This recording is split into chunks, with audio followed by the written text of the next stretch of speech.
is the day you show up. And I say that to you guys about GameStop. Maybe it's the day it goes wild. Maybe it goes to the moon. But I'll just keep waiting. She's waiting for 1,000 roses. I don't know if I could do that, but I'm waiting for $1,000. Yeah, a share. No, I feel good, guys. I feel good. It's Wednesday, Spanish Wednesday. So to all mi gente, buenos dias. Well, all of you guys. Yes, good morning. Welcome back. Welcome back to Marantz Rantz. Plenty of good information, a little bit of motivation, a whole lot of truth, no financial advice. I'm rested up. I feel good. I've been eating some gummy bears and, also eating up all the meltdowners and anyone else. Special shout out right now. Happy birthday to our girl Amber. Shout out to, I believe her name, what's her name? Rosa? No. What's her name? Is it Rose? I got to remember her name. Because the girl who's in the DMs of all the dudes, I can't remember her name right now, but you know who she is, Jackie. It's your girl. The one that you're slobbing on now. Maybe you don't know that she was following around Jackie and Jamie and Rocky and Trey. Oh man, it was gross. It was disgusting when these damn messages were coming through. But anyway, I always got to give a shout out to Jackie, the failed YouTuber and investor. He's got to know. He's getting exposed every day, but it's okay. It'll happen. They told you guys, write covered calls. They told you. I would be scared to write a covered call on GameStop, to be honest with you guys. GameStop has the potential to blow up. I had somebody attack me the other day on TikTok. Thank you, TikTok. I'm still banned over there, I think, for 5 more days. I don't know. It's because I was saying the truth. I was reading you Fintel data about GameStop's shares, ownership, who owns them, who doesn't. And then they go, no, this is misinformation. I'm so sorry, misinformation. I'll tell you what's not misinformation. That people are giving value to companies that have little to no profits, cash, debt. They're strapped on debt. I don't know how they're going to repay their debt. I don't know I don't know what's going on in this world. I've tried to find out. We're going to look at some stocks today. We're going to look at some companies. We're going to break them down. And I'm going to go over the balance sheets because I'm going over GameStop. I've been reviewing stuff for the last 5 years. And, you have this 5-year run on GameStop where people have forgotten just how much work Ryan Cohen has done for the company. And you get a lot of people in the meltdown, a lot of people on other websites that post in the message boards. And they'll say things like, this guy does nothing. He just cuts. They don't understand what he's actually doing because they haven't taken the time to read it and to understand it. If all you're doing is reading headlines, then you're not understanding how business works. Or maybe you just read the stats for what they are, not understanding what it takes to run a business. I'll help you. I'll help you understand it. I don't think people put value on what the steps are. And, doing the hard yes and the easy no. There's this choice you have in life. You can go the hardest route possible or you can go the easiest route. I promise you, sometimes the hardest route is what's needed. And in this case, making these cuts when everyone's telling you not to, GameStop could always just have this huge number on revenue. And all this revenue that they bring in $6 billion. Wait a minute. There's no value there. There's no profit there because you would need a bigger business model. You would need a bigger structure. You need so much more to get $6 billion out of it. That's not the scale. That's the first thing that we have to remember if we're going to talk about this company and why you want to invest into GameStop. Think about the scale that's needed. And think about how out of shape they were, how over leveraged they were. That's a big thing for me. Hiring people like Sherman, the old CEO here before Ryan got here or before Matthew Furlong got here, George Sherman was their CEO and he comes from Home Depot. And they had this mindset of brick and mortar, more buildings, more product, more inventory, just muscle your way in there. And that's not the way, companies are run these days. Bed Bath & Beyond found out the hard way. Their e-commerce platform failed and they were living off of a coupon. And GameStop, has survived all the battles, and they survived because they were so resilient. Because gaming is resilient. The people are resilient. You, the investors, you're resilient. That's why GameStop's here. And there's these smoke signals in the markets about certain industries that are failing. I give you an example, something like Disney. Disney made a movie, Snow White, and it's looking to lose $100 million. And I could tell anybody, if you're going to make a movie for the movie theaters, you better be careful. If it doesn't have, Marvel next to it, it's not going to make any money. It's just not. The reason you go to the movies or to see a big theatrical masterpiece with master sound and the visuals. That's what you're going for because it's a spectacle. You're not going for a movie that actually makes sense that you want to watch. And, the best movie of my generation growing up was, for me personally, A Few Good Men. A Few Good Men had a star cast. It had dialogue. It had a story. And that cast is something different. It's life altering. You want the truth? You can't handle the truth. Did you order the code red? You're goddamn right I did. Private Santiago wasn't in a safe space. You learn all this. And Tom Cruise was dynamite. Demi Moore was great. Jack Nicholson. It was just a movie. Yeah, go to the theaters. Go watch something like that. That'd be awesome. They don't make that anymore. You know why they don't make them anymore? This is the part where everyone gets wrong about movie theaters and these investments for like AMC or even Disney. Is Netflix did something different. It's not just the comfort of home. That's not what's the problem here.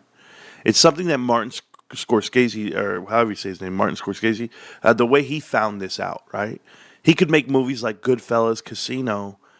Hell, he even made that other one with Leonardo DiCaprio, and where he was the wannabe mob guy.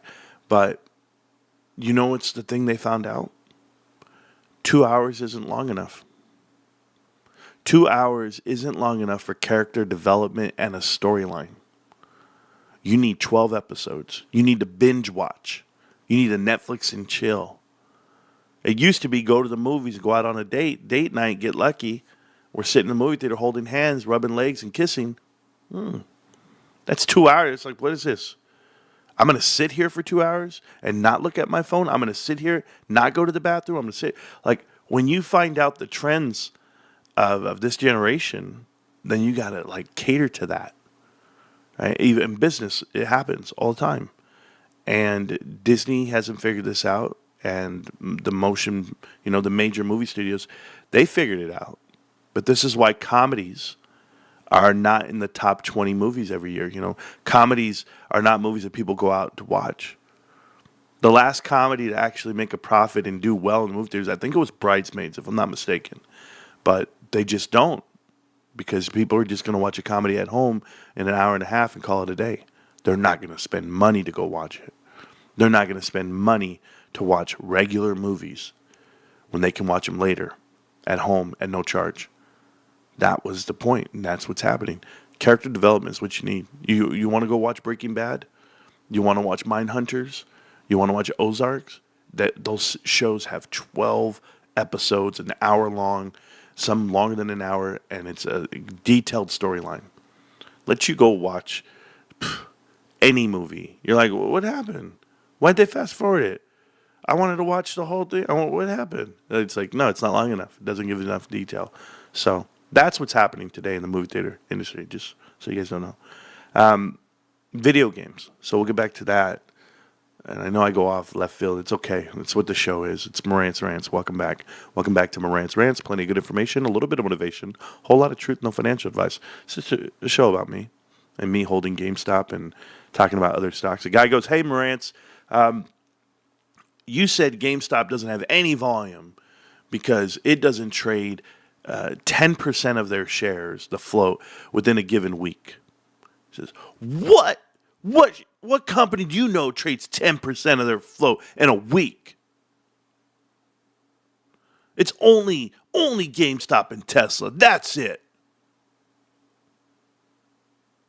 So I was like, okay, this guy might be right. Maybe I don't know what I'm talking about. You guys want to see a dead body? All right, bro. This dude. Here's Playboy. So we'll look at Playboy real quick. I don't even know this stock. I don't know anything about it. But here's Playboy. I'm just curious. Right here. What did Playboy trade? 145 million shares. That was in November. One random week in November. By the way, the volume, the actual shares outstanding on this company, 93. Are you curious? Are you kidding me? 150% of their float traded in 1 week. Hold on. If GameStop had 150% in 1 week, it would be 600 million shares, 700 million shares. Do you know what would happen to the price? Oh my God. No, it's okay. I know, just one random week, but not even 10% trades, right? I mean, we can go, was there 9 million there? 9 million, right? There you go. There's 10%. Okay, I'm just making sure. I'm just curious. But that's just I just picked one, Playboy. Alibaba, how you doing, Alibaba? Do you have 200 million shares? I'm just curious if you have 200 million volume on any given week. There's 200 million volume. What do you know? 128, 200 million volume, 10% again. I might just be making up these numbers. This is my fault, guys. This is my fault. So Alibaba, there's 10%, 10%. There's even 10% there. I don't know. That's just Alibaba. Established companies. GameStop is a short week, right? Yeah, 7 million. Short week, 7 million, but no. 21 million, 41 million, still not 10%. 19 is 5%, basically. So, nah, okay, cool. I know this one doesn't trade 10%. There's no way because the volume is so low. The volume's so low because the price is amazing, right? Oh, wait. Damn it. That's 20% of the float. No, it's not. No, it's not. Maybe I'm wrong. No, it's 2% of the float. Yeah, thank God. Whew. 3% of the float. You know, it only trades 3% of the float, but you know it's crazy? 2 to 3, right? And look at the price. The price went up, I don't even know, from $9.60 to $10. It went up $100 a share. Damn. Don't let no volume hit that one. Hey, Super Microcomputers, maybe 310 million shares traded this week. 310, and their shares outstanding 585. I'm so sorry that more than half their volume, 50%. Look at this, 693 volume, more than 100% of their float. I know. How is that possible, man? How is 816 million shares trade and their float is 585? Man, over 100%. 150% of their float trading in a week, right? They went from 17 to 60. But nobody trades that much. So these guys aren't that bad. 12 million shares, that's not bad. 12 million. On a float of 20 million, 200 million, I'm so sorry. Almost. Home Depot. Nobody likes this stock anyway. But they do 13, 14. Yeah, but that's a dead company. Nobody cares about Home Depot. 2% of their float, 3% of their float. No. Meta. Hey, Meta's had a run. Look at this run on Meta. Looking great. 1, 2, 3, 4, 5, 6, 7, 8. 8 weeks in a row. Green, Meta. So let's go ahead and check out their volume. 67 million. I know that's just a fluke. 82 million. Oh, no. What the hell happened? 119 million. Yeah, that's 5%. Just normal. Hey, by the way, Meta, you know what I like about Meta, guys, the most? Is that they go up all the way to 740. Boom. Lost $40. So they just lost everything they gained over that whole time frame right there. Right back down here. They lost 2 weeks of gains. 2 weeks of gains. Who took the money? Somebody took it all. Palantir. Maybe this one does. What's the volume? So if they trade 200 million shares, then I'm a liar. Okay, let me see. 84. Anybody? 128. 230. There's 10%. So yeah, the gap up, huh? So everybody's buying this gap. What are you going to do when it falls back down to this gap? And you know what, Almo? I'm going to tell you something, bro. Almo's my boy. Almo's been my boy for a long time. The show Night Agent is good as that. I know that show, bro. A lot of character development. Who needs Netflix or Disney when you can catch Marantz for free? There you go. Yeah, first off, SCMI is trash. But here's the problem. Here's the problem. Almo keeps talking about Palantir's just it's all wrong. It's what did he say in the mod channel? Bro, I almost broke my neck, bro. My own neck. Because I don't want to deal with it. He said they're just misunderstood. No, they're not. What the hell is misunderstood? Hey, listen, I don't care if you're my right-hand man, pots and pans. You say some dumb shit to me, I'm going to call you out. Right here. PE ratio, right here. 658. Guys, price to earnings ratio. They have no earnings. They're in the S&P 500. They're the darling of Wall Street. Everybody told you to buy them, even Kramer. And it's $124 a share. You're out of your mind, kids. That value's not there. I don't care what contracts they have. Contracts. I don't care. I don't care. I don't care what they make either. What they don't make is money. Not enough for this price point. They have the best this, they have the best. I don't care what they have. You know what they don't have? They don't have profit. They don't have anything to show for it. If we're going to give these guys value for their $12 million that they made last quarter, $12 million is what they made last quarter. We're looking at a market cap of almost $300 billion. Here, I'll say it again. $12 million. This damn company's a bench player in the NBA. That's what they are. These fools are riding the bench with the amount of profits they make. They forecasted they're going to make this much money. Nah. Look at the forecast PE ratio. 401. No. Hell no. Oh, my God. Look at Meta. PE ratio, 29. Bro, Palantir at 600 is, that's wild work. Home Depot, 67. Best Buy, 15. These guys are misunderstood at 600. Maybe I misunderstood it. Maybe I don't understand math. Somebody needs to help me. Help me help you. Amazon, 40. UPS, 17. Bro, I can't help you. Don't listen to me. Don't listen to me. Yeah. You got Palantir effed up. No, I don't. The contracts, bro, they actually already have the money on the book. It doesn't matter. It doesn't. Do you know how much contract is it? Like, do you understand? I mean, what's so hard to understand about this? Okay. I want to explain this to everybody who does not understand, okay? PE ratio means when you buy a share, okay? Just so that we're clear, I'm going to go buy a share of Palantir, right?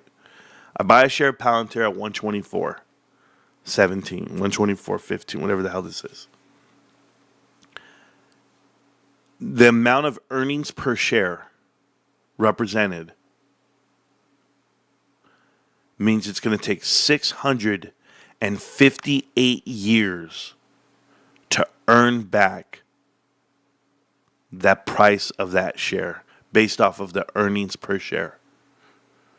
They are literally never going to pay you back in value that price point.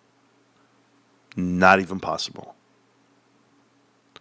All of the insiders have sold billions of shares. Billions of dollars of shares worth. This company got into the S&P 500 and it's gone. It's so out of bounds. Like, it's so far from reality. You have to take the profit. Do you know what GameStop's share price would be if it only had the earnings it has currently? I'm not even adjusting for quarter four yet. GameStop's earnings today and a PE ratio like that, the stock price of GameStop would be $120. Wait, Marantz, that doesn't sound too crazy. That's what we all want. I know. But GameStop's not even in the S&P 500 yet.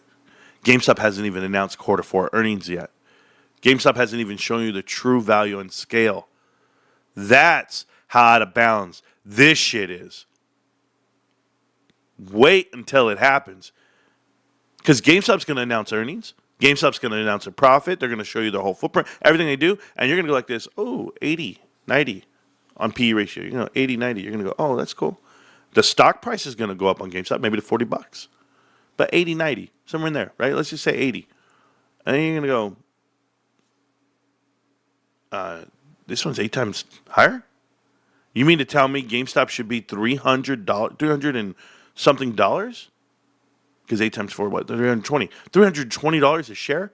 The equivalent to this shit. And GameStop will be $320. If you're buying GameStop at $320, then maybe here. And I'm not even talking about volume. I'm not even talking about like shares outstanding. I'm talking about equal float to this. We'll get into the diluted float here. Oh no? The damn float on this stock is 2.2 billion shares. Bro, they have diluted you guys. They have gutted you guys. And now they're overvaluing. Oh, no. On everything that you want to measure value, this is crazy. This is crazy. They don't even pay a dividend. I'm not wild on this. They're earning 18 cents a share, and there's 2.2 billion shares. How are you going to pay all them shares back? How are you going to give value for 2.2 billion? That's how you got into the S&P 500. You didn't know this part? They diluted their float enough to where more people are buying it, which is great. Everyone buys it, and then that gets their market cap up. That's all it is. Don't worry, GameStop's going to do the same thing. Just remember, this at 124 is wild work. Divided by 5. Just do that. Divided by 5. That would be, okay. Or times it by 5. I apologize. Times it by 5. So you'd be like, okay, maybe, yeah, they diluted this shit forever. Because if it had equal volume with GameStop, or equal shares outstanding with GameStop, it would be like a $750 share? No way. What if GameStop was $750? Would you buy, or would you be like, oh my God, this is so crazy? Like, that's what this is right here. That right there, that 124 is like GameStop at $750. I'm telling you. And we all know where I would be if GameStop was at $750. I'd be on a beach somewhere. All right. I beat him up enough. Almo, you don't have to listen to me, bro. Not at all. Anyway, life's still good. Oh, they said I was dropping frames. I didn't even know I was dropping frames. How was I supposed to know? Anyway, I'm back. Aren't Vivek, Ellie, and Peter Thiel all in bed with Palantir? Could be spicy.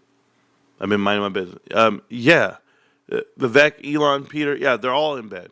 Hot this year. We get it. What we don't get is how crazy that is. Yeah. Oh, man. It's crazy, bros. GameStop's better. The put contracts on Palantir are priced out, so no one's taking them. Oh, yeah. Do you ring it? Yeah, he's ringing the register. Yeah, he's ringing the registers. 32 average and still feel good. Man, that boy's wild. What's PE ratio on Mullen? Negative everything? You know, I'll watch this. I'm going to show you guys something that pisses me off right here. Watch this. It's called Bath and Body Works. Got an upgrade, by the way. This stock got an upgrade, okay? Look at this. I want everyone to look from 34 bounced up to $40 a share. Okay? That was the previous roof. That's where they hit their head on the roof. I just want to tell you right now, why in the hell this stock gets anything blows my mind. BBWI. BBWI, Bath and Body Works, got an upgrade. Okay? I have a huge problem with this. Check out this company, $40 a share. Oh, I know. It's okay, Marantz. There's not that many shares. Shares outstanding, 216 million. Half of what GameStop is, so about $20. Net income, there we go. $924 million. Oh, my God. They make so much money. Marantz, they make $1 billion. GameStop net income, $60 million. These guys, $900 million. Look at the revenue, $7 billion. Oh, my God. Oh, earnings per share, $4. This is an amazing company. P ratio of 9. You got to buy it. A 9. They pay a dividend of almost 2%. They're paying a 20-cent dividend per quarter. They got a new price target. Look at this. Price target, $43. It's going. Gets pumped right before earnings. Who wants to tell the world? I'll go to financials for you. I'll go to the quarterly for you. The trailing 12. Okay? Ready, guys? Fighters, are you ready? Are you ready? We're ready. So, they currently operate income $1.2 billion. Been flat for 2 years. 9 improvement there. Interest expense per quarter is $322 million a quarter. They are just paying and paying and paying. Okay? Imagine if you didn't have to pay this $1.2 billion a year. Just imagine. But that's all you can do is imagine. Okay? Their net income is almost $1 billion. The world's going to tell you this is everything you want. Cash flow, dividends, paying out cash, all of it. So when you look at this income statement, you're saying that's a company I want to be in. Then you go to the balance sheet and you realize they're paying out cash dividends like crazy and they only have $191 million cash. They had $1 billion a year ago. $1 billion. They have sucked out all the cash out of this company.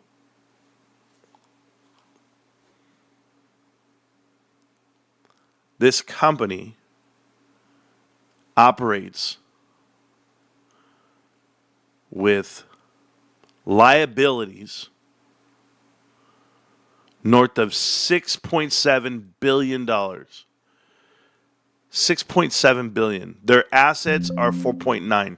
They're upside down because the money borrowed is almost $4 billion.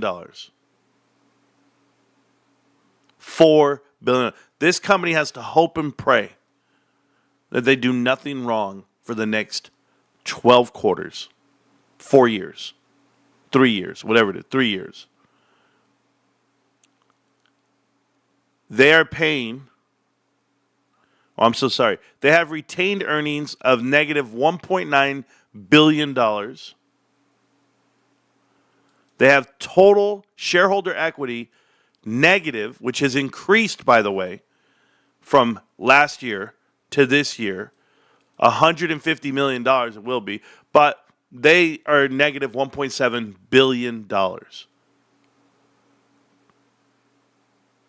You know, when you see stuff like this, guys, companies that want to get upgraded, they get all the information out right. You know, everybody says all the right things. But then you go and look at what you're paying for it. You're paying $43 a share. You're paying $40 a share right now. And then you go and look at it and you see book value at negative $8. You say, wait a minute, I'm paying a premium per share. What am I getting back for it? What if this company went bankrupt tomorrow? What if this company had to just, melt and liquidate everything? You're losing $11 a share. This is not a company you want to buy. Or if it is a company to invest in it, good, go for it. I want you to understand the value of something like this versus the value of GameStop. Just how great GameStop is. You guys want to talk about GameStop being great? I'm going to show you why.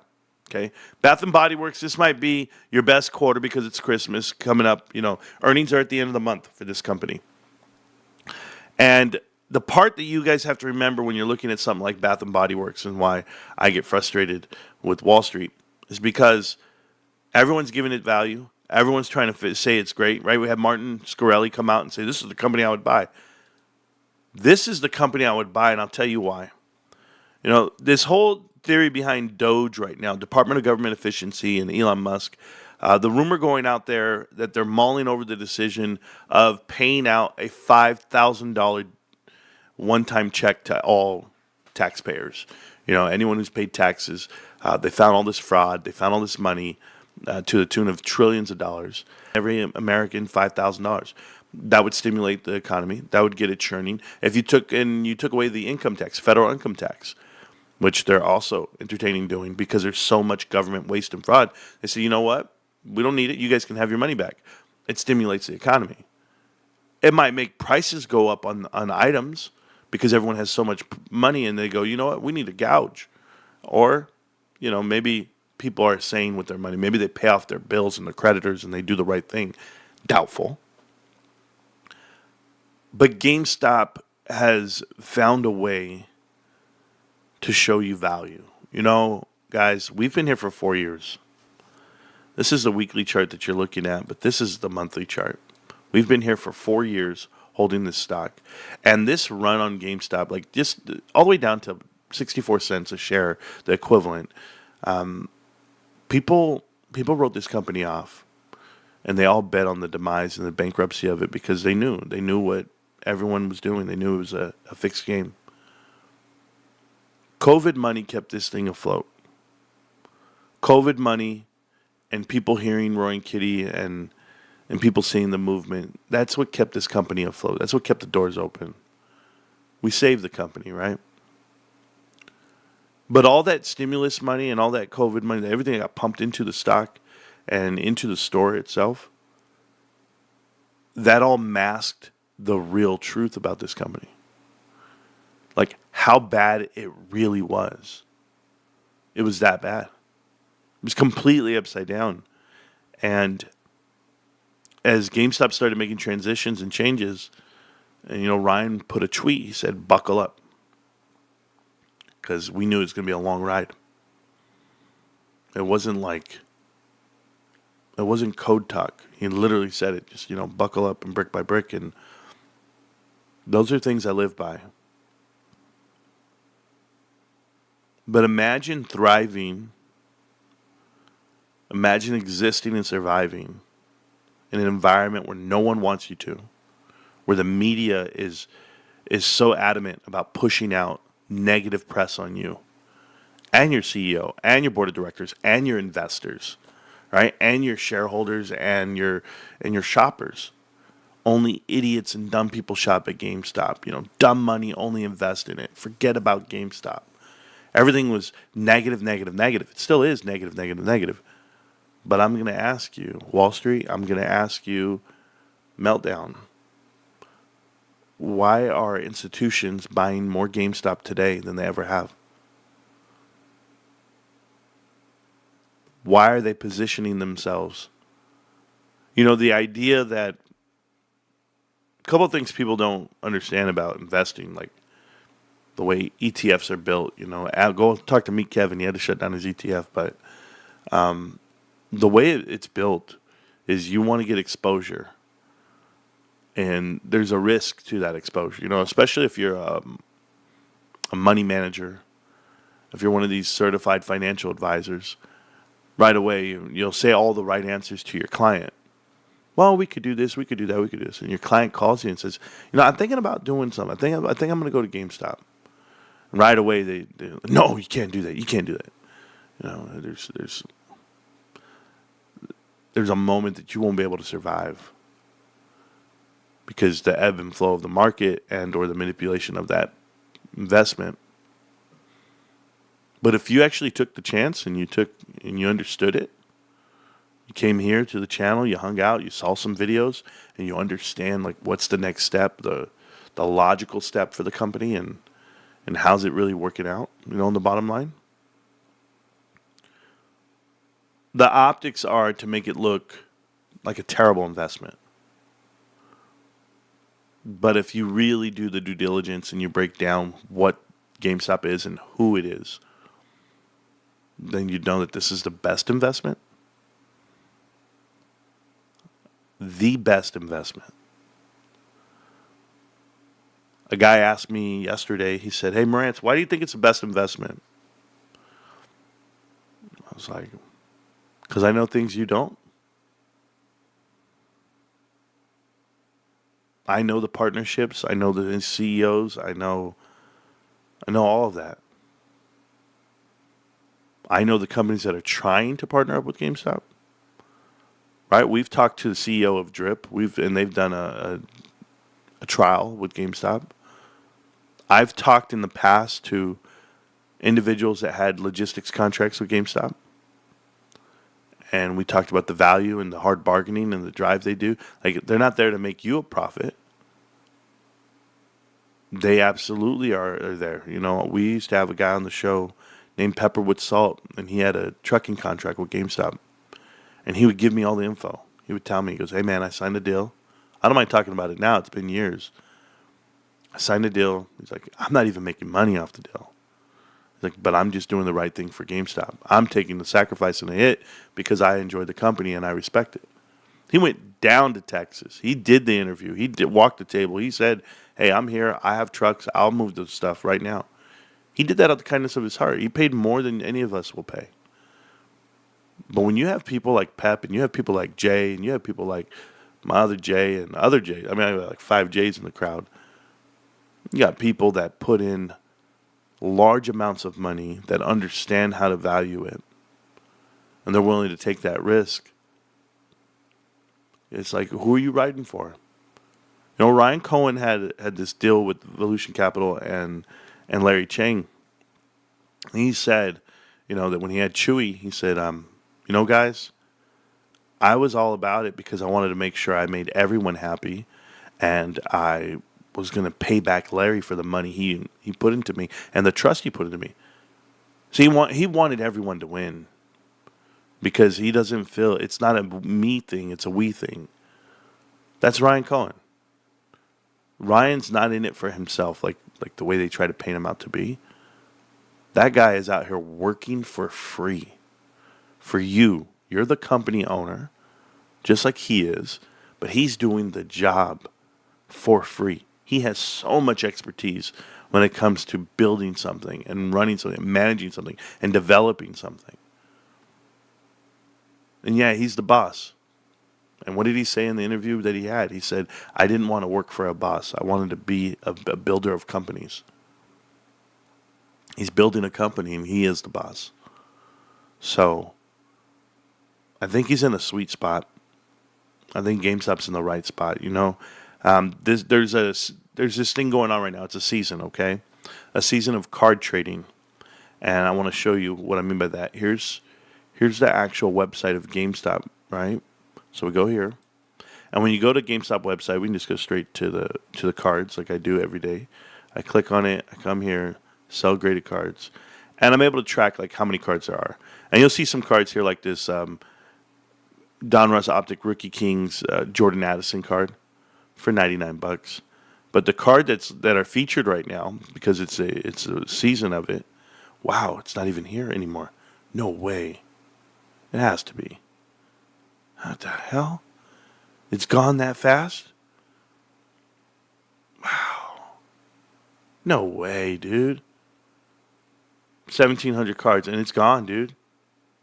Absolutely gone. So it was Jaden Daniels. And the Jaden Daniels cards right now are the hottest cards in the world because it's the season before the draft. You don't have a draft yet, so you don't have a card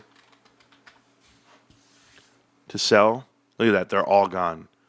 So this Jaden Daniels card right here, this one, PSA graded 10, is worth $120, $130. Carter, I'm still saying it to you. Don't worry. I'm working on it, Carter. I got a whole bunch of them for you, Carter. I won't trade them. I don't want them. But these are $140 a piece. And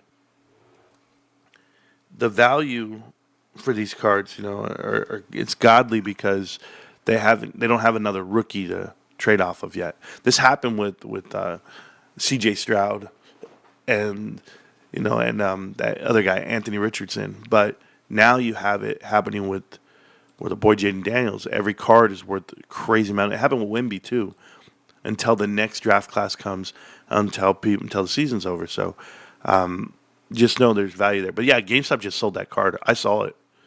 I saw it right before the show, and that's pretty awesome. 1,759. So somebody bought another card. These cards are just selling like crazy, and the markup is good. The markup's 50%.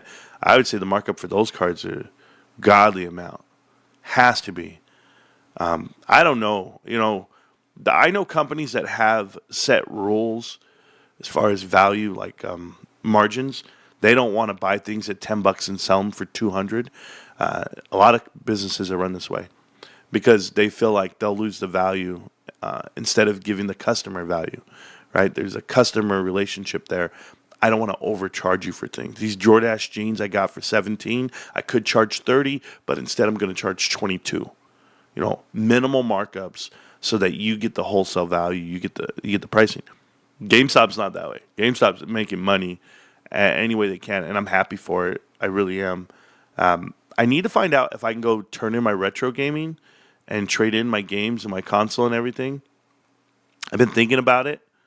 So it says right here, old but still cool. And so as you see this whole retro gaming site, which I have everything, I don't see the Super Nintendo here. Is it here? Right here, Super Nintendo. Look at that. Boom. So the games themselves are for, I have all these. I have all this. I have Killer Instinct. I have all the Donkey Kongs. I have all three of them. Donkey Kong Country. Chrono Trigger for $100. Oh my God. NBA Jam. That was a great game. You guys know that. But damn, I have Lion King. But yeah, see, I have Donkey Kong. I even have Mario Kart. I have all that. Dude, they know. They know. Chrono. This was my game, guys. Oh my goodness gracious. Chrono Trigger. $94.99. How is that not bought yet? Oh, what a good game. Oh, they have some good. Oh, Final Fantasy 3. Oh my God, I will jump out of my seat. I actually own it. I know I have it, but look at that. Oh, $71. I have Chrono Trigger too. It's at my dad's house right now. I have half my games at my dad's and half my games here. RPG right there. Mario RPG. I'm telling you guys, the Mario RPG games are great. Lord of the Rings. Wow. Nobody's going to buy that crap. I mean, they will, but yeah. Oh, Super Metroid. What a great game. That was a good one. See, Mega Man X 2 and 3, those are good. I've never even seen this one. The Venom Red, I never saw that. Final Fantasy 2, that's my baby. $47.99. Lufia 2, greatest game. Greatest game. $94.99. No shit. Man. Contra, Kirby, yeah. No, that was a great game. Castlevania was great. Let's see. Man, I'm excited for this. I need to, you know what? I was going to just go ahead and trade in my stuff. Nah, I might just want to start playing them again. Because I like playing all the Punch-Out. I was going to give them away too, but no. They're amazing. Look at that. Org battles. There's $100 games everywhere. Holy shit. These guys know. Street Fighter 2 Turbo, that's good. That's good. Doom. Star Fox, yeah. Okay. I like the ones for $94.99. They know the value. They know the value. Oh, I'll never buy no Beavis and Butthead crap. Tournament Edition, cool. Toy Story. Evo, look at that. $94.99. And you know I have that game. You know I have that game. I have it somewhere over here. I have them all. $84.99 on Evo. I have it somewhere here. I don't know where it's at right now. That's so cool. Mystic Quest, great game. Final Fantasy Mystic Quest. What a great game. Man, should I just start collecting them again? Top Gear. Those are fun games. Bro, where are you guys? Battletoads, everybody wants that one, but it's alright. It's alright. Street Fighter 2, look at that. Boom. Super Street Fighter. Paperboy. Actually, yeah, no. Dr. Mario. Tetris and Dr. Mario. That was a good game. Secret of Mana. There it is. Yep, 52.24. I'd buy that every day of the week. I have it, though. But yeah, that's worth every dollar. If they have Secret of Evermore, I'll jump out of here, bro. That might be top 5 games all the time for me. If I can find it. I'm just checking out the scene, guys. I get excited about this stuff. We'll talk stock in a minute. Sorry. I had this game. Gaia, whatever, Gaia. Yeah, I had that. I have this one right now. $24. Cool. What's that? Art. Didn't I have that? ActRaiser? I had that game. That was a cool ass game. I had that game. Tetris Attack. I have it, and it's one of my favorite games of all time. That might be my favorite game of all time, honestly. Tetris Attack. I say that until I see the next game. And then I'm like, yo, that game's amazing. No. Tecmo Super Bowl? No, I'm good. Look at that. F-Zero. Got it. Cool. Gradius 3 out. Man. Great games for sale. Lemmings. That was my shit. Hey, look. It's the Bed Bath & Beyond investors. Right here. AMC investors. This is your game right here, bro. Lemmings. Fall them over a cliff. Please. Check them for a wire earpiece, please. Hey, I have some games they don't have. I got a lot of games they don't have. Double Dragon. What a good game. Joe and Mac, bro. That was my shit. Lost Vikings. Another great game. Dude, we used to rent these games. But we had them too. Just remember renting games? That was fun. Now you don't have to. Ghouls and Ghosts? Yep, that was a great game. Bro, you could have a whole collection right here. This is a good collection. If you guys have a Super Nintendo, you want to buy one. I have one. I have it right up here. I have it right back here. Man, I can't believe they had Chrono Trigger. Man, I almost fell out my chair, man. And there you go. That's it. Ooh, Paladin's Quest. Oh, that's a good game. Bro, you know what? I'm proud of GameStop for knowing the value of some of these games. True value. All right, that's enough of the website. My position, we're up 89% for the year. 89%, boom. We're shooting at around 25,000. I will tell you right now, I have not bought a share in 9 days. And it's because financially, remember the price came all the way down. I want to buy them. Just financially, things got rough. It's been a rough, tough time. Truth is, if I told you the truth, the sacrifices I make for my family. My son went on a first date. God, that was a proud papa moment. So my son, nobody knows, nobody cares about this shit. It's okay. Let me look at the chart real quick. Hold on. Let me throw up the chart real quick. GameStop, 26.51. Feeling great. Don't worry, the show's about me. My boy goes out on a date for the first time ever. His girl, mind you, his girlfriend's cool. She's a cool little chick, and she she doesn't live near here. She moved, and it was like, okay, whatever. And he's like, hey, Dad, we're going to the mall. And I was like, you go to the mall? It's an old school cat, bro. And I'm like, yo, okay, let's do this. Let's do this, man. So I had to dress him because when I saw him, I said, what are you doing? He's like, nah, Dad, we dress like that. I said, no, you don't. I said, you're my son. You're going to get dressed. You're going to wear this nice shirt, this nice pants, whatever. And I said, he goes, man, I look like a schoolboy, Dad. I said, you are a schoolboy. You're my schoolboy. You're going to get out there and you're going to represent yourself very well. So he's very respectful. He was doing his thing, and I gave him money. Let me tell you, when I gave him money, I was like, because it was enough money to buy some shares, if you know what I mean. He's like, yeah. I said, now listen, you're going to take her. You're going to go out to eat. You're going to buy her some food. Might even go shopping. There is a GameStop there at the mall. I want you to go into GameStop, and if you want to flex on it, just be like, yo, I own this place. Just do it like that. He was like, we're not going to GameStop. It's okay, Dad. Relax about, whatever. I said, son, how much money you spend? All of it. I said, what? All of it? No. No, you can't. What? He's like, man, it was so cool, Dad. I was the cool guy. I was this. I was just like, rah. Love my man. I love my man. And I said, well, that's cool, man. I'm happy for you. I said, what, are you in love now? No, oh, no. No, sure he's not. This boy's in love. These boys sprung. But it was good.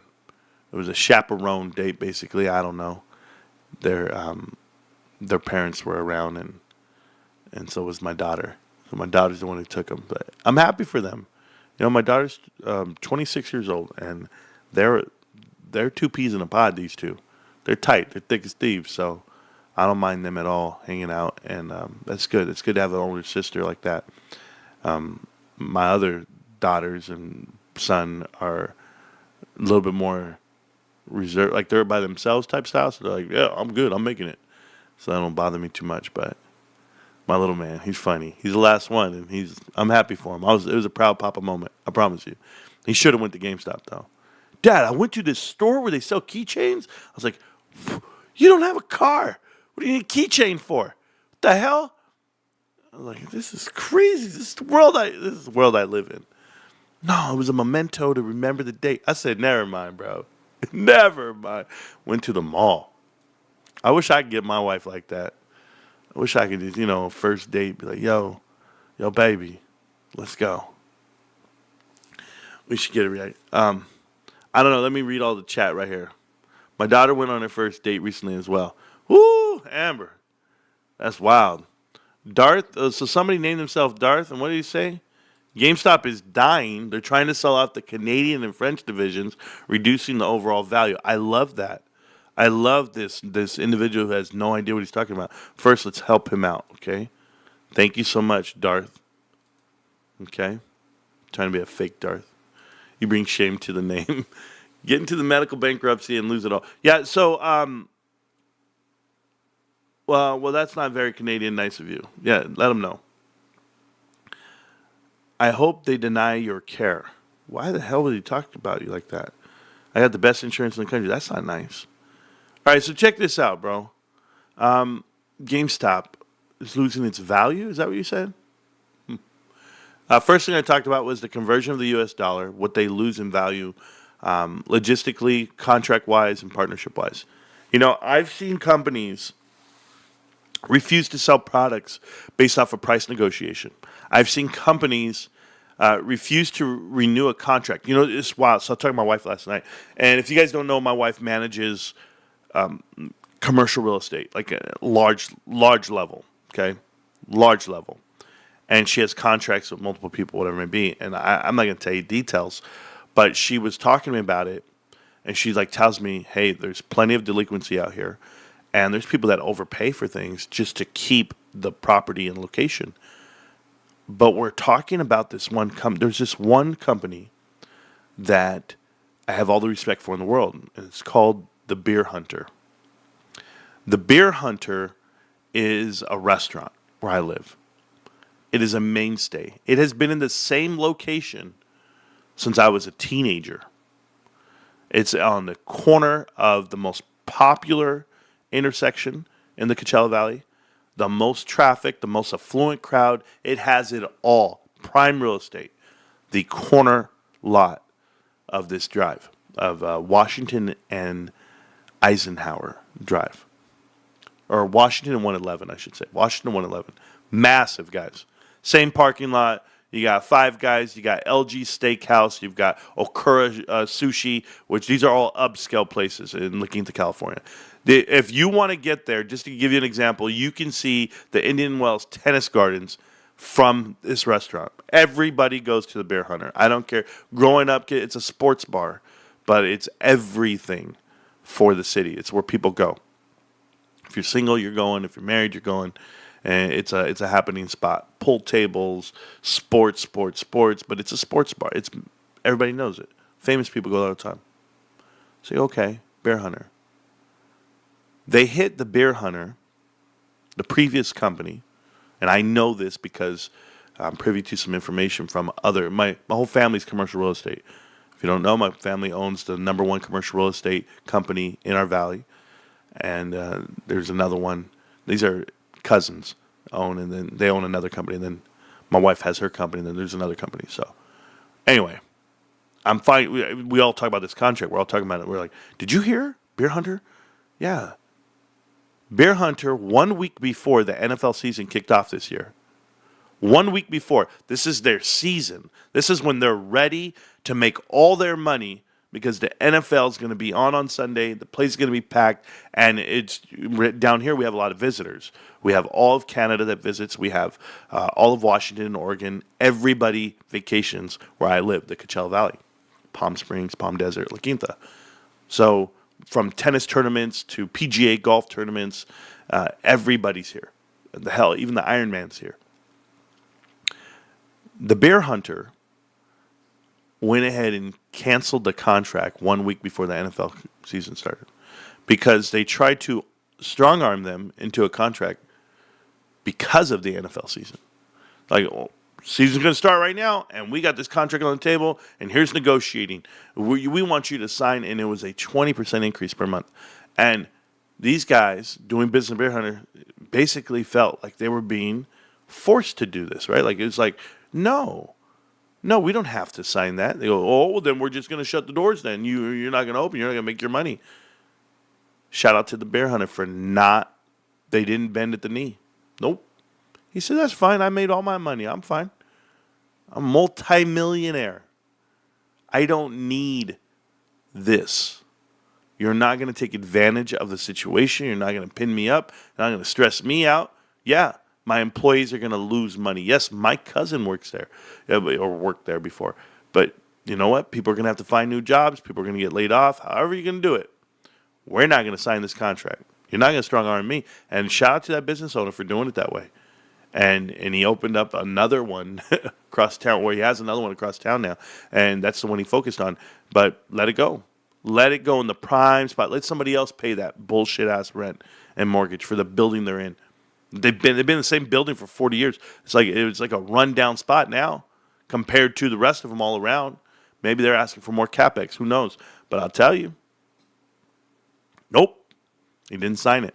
And it makes me remember some of the contracts and some of the things that I've seen in my years where we had vendor contracts when I worked for Gannett. And we were like, nope, we're not going to do that partnership anymore. I don't care what they're charging. I don't care if they think we need to have it. We don't need to have it. They think we need to have transport for ink and paper and do these routes. We don't need to do that. We can third party it. There's like a lot of changes you can make just because people think you need to keep doing the same thing. The government's doing differently. Business is doing differently, and GameStop is doing differently. I want to explain to people, if you're out here negotiating for France and Canada, and they're telling you, hey, we're willing to sell it right now, call me up, M&A, who wants to buy it, and why? Because maybe there's a certain sector, there's a certain part of this business that someone's not willing to bend on, or someone's not willing to negotiate, and they don't think you'll do it. They don't think you'll switch up. They don't think, oh, well, guess what? Ryan puts it out there in print and paper, and now people are shook. Now people are scared. How do you think the Canada division's doing? How do you think the people that do logistics in Canada are feeling? Oh, man, maybe we shouldn't have upped the rate on them. Maybe we shouldn't have said this. Now look at this. Oh, shit. They're going to cancel the whole contract once they sell off. Yeah. This is a part of business. This is where you will become stronger, better, and you will scale differently. People are going to say you're going to lose value in it. You're not losing value. You're cutting out the parts that have no value. You know, I would rather take one step back and two steps forward, depending on what it takes. But the business model is being proven right now here in the States. PSA partnerships, graded cards, shooting it out, everything they do.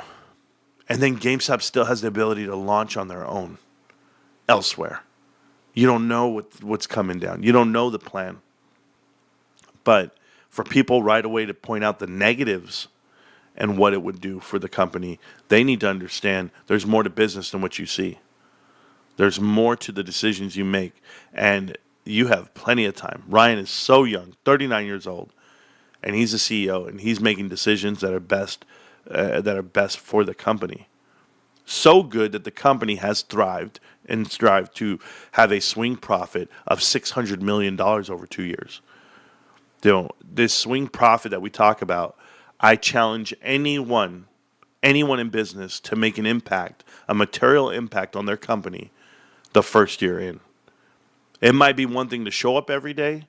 It might be you can have perfect attendance. You can have a great attitude. I don't care. You still need to do something that moves the market, that moves the meter. And we're talking about for your whole thing. Matthew Furlong had a job. Matthew Furlong is saving face. Matthew Furlong is a placeholder for GameStop at the time. He was the former CEO of GameStop. And Matthew's a good guy. The unfortunate part for Matthew, he wasn't cutthroat enough for this business. He was doing things the way he thought they should be done. And Ryan's sitting on the sideline saying, Matt, we need to cut that out. Man, I can't. Yes, you can. Do the hard yes. Do it. Yes, we can cut out Europe. Yes, we can cut out Ireland. Yes, the same thing. Yes, we can cut out Italy portions, right? That whole footprint in Europe is gone. It's divvied up. It's going. Gone. Maybe we keep only the valuable parts. Australia is the same way. But remember what GameStop's doing. They're scaling. They're profitable. They don't have any debt, all that good stuff. And there's no money out there right now. Money's dry. Do you know what happens when you stimulate the economy with a $5,000 tax refund? When you stimulate the economy with lower interest rates, when people borrow money, businesses run better. You have all these small cap companies not thriving because interest rates are sky high, and the disconnect between the Mag 7 and what we're doing, right? So Mag 7 comes out and says, we're going to spend all this money, all this CapEx, and right away everybody prices it in. Everybody prices in the expenses that they're willing to put out. Well, cash isn't free. They're all spending cash? Good. Let them all spend their cash. But they're writing that down now. What happens when they draw it back?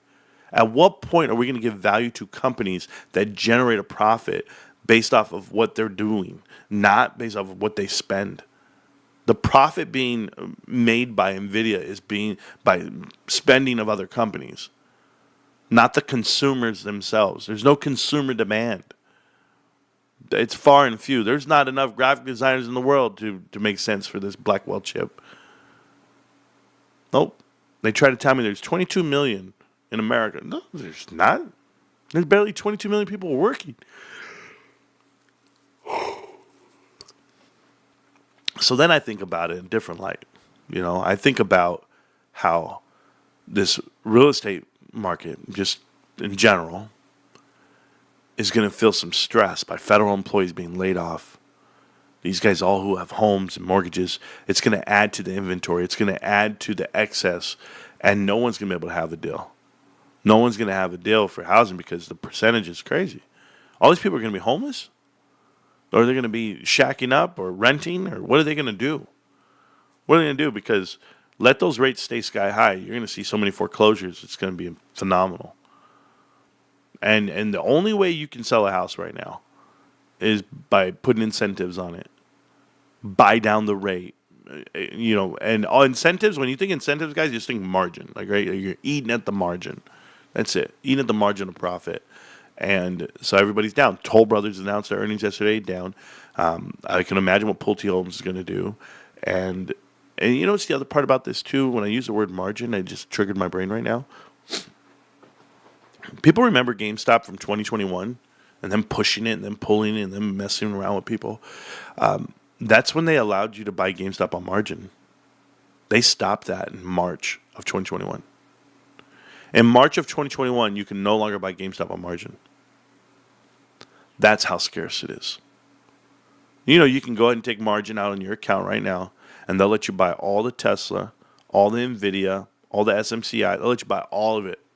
They don't care. They won't let you buy GameStop. Nope. That's how they're trying to defeat you. They're trying to pin you down by not allowing you to buy with margin. They're trying to pin you down by telling you it has to be cash.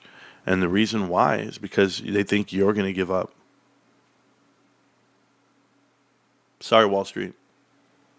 People here know. We know the truth. We know the truth, and we know that this market can't hold up at the rates they're going. Somebody's going to pay. Someone. I'm not saying we're going to win.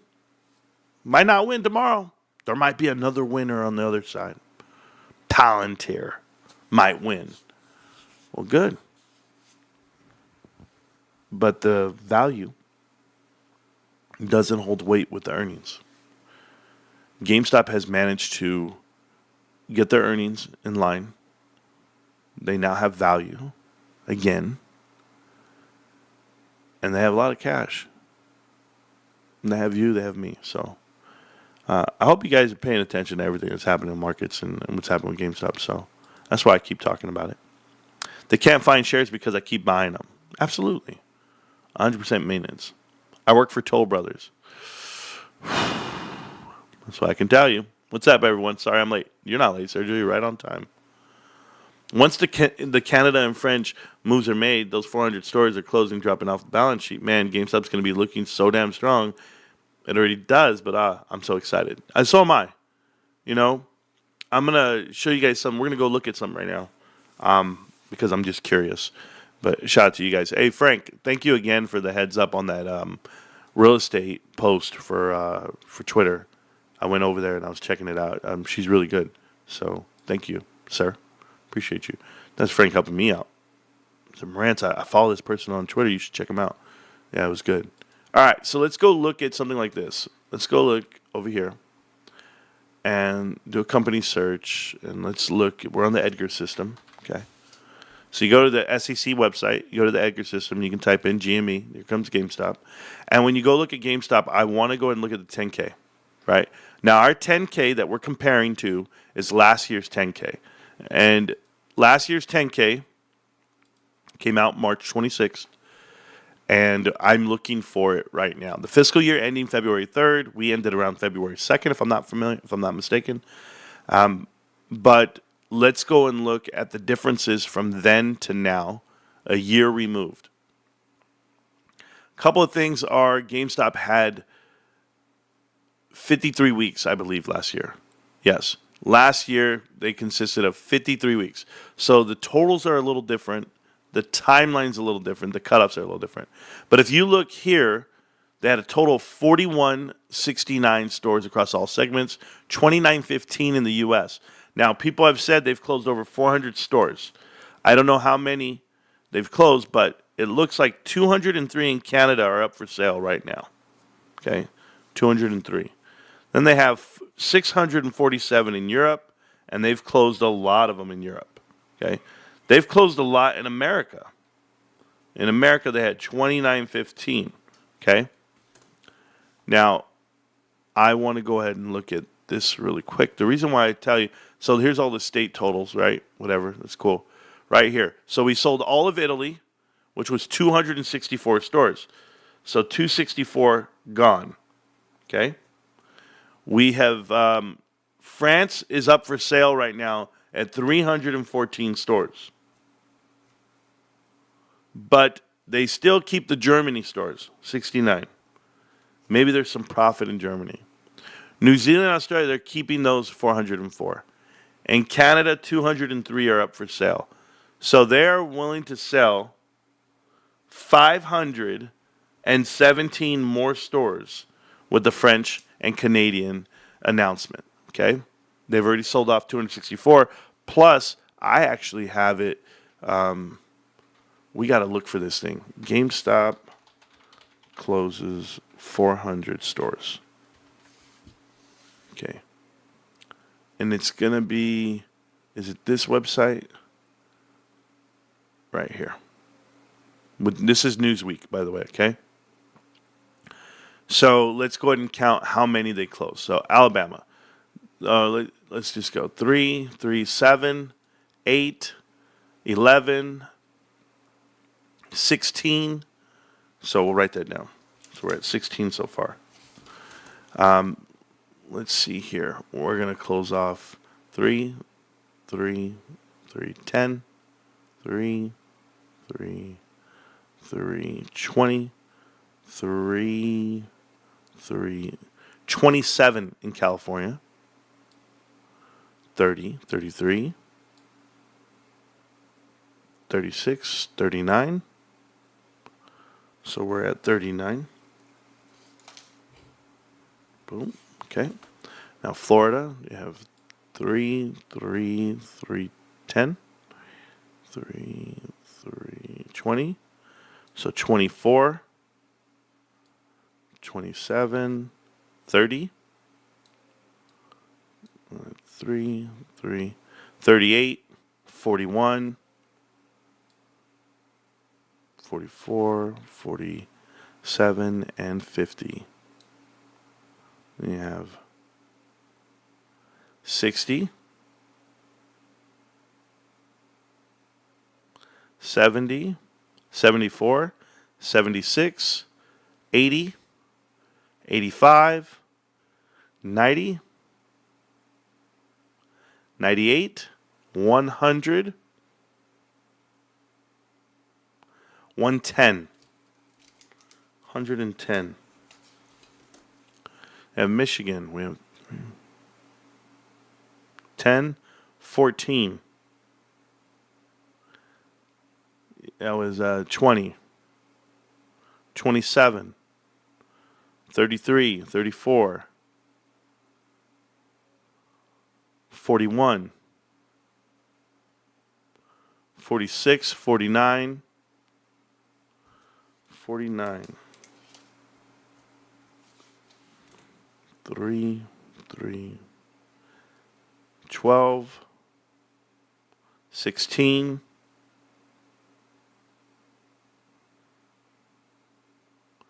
20, 30, 41, 50, 51,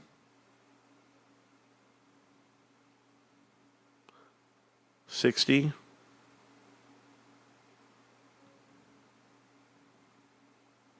70, 77,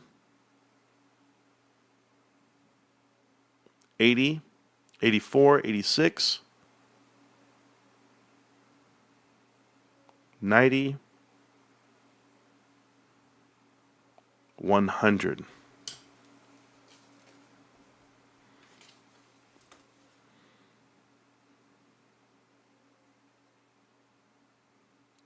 $13,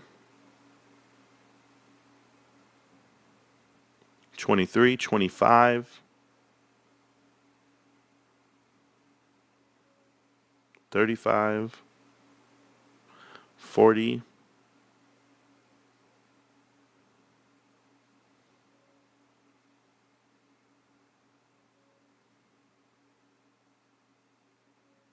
54. I want to say I might be off by one. 57, 58, 62, 72, 77, 81, 82, 87. So that's 87 right there. So from the count I have as of today, we have lost 264. I don't even know if all of Italy was sold off. I thought it was just 90. Am I familiar with that? Is it just 90 or is it all of Italy?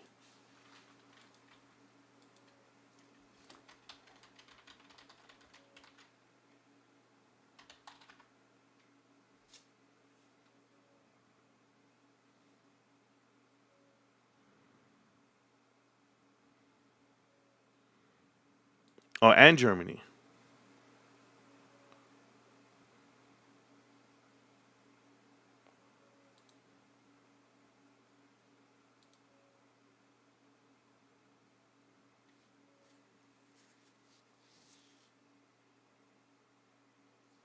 Okay, so all of Germany is gone too.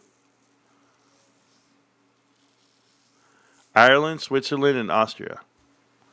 Gone. And Germany.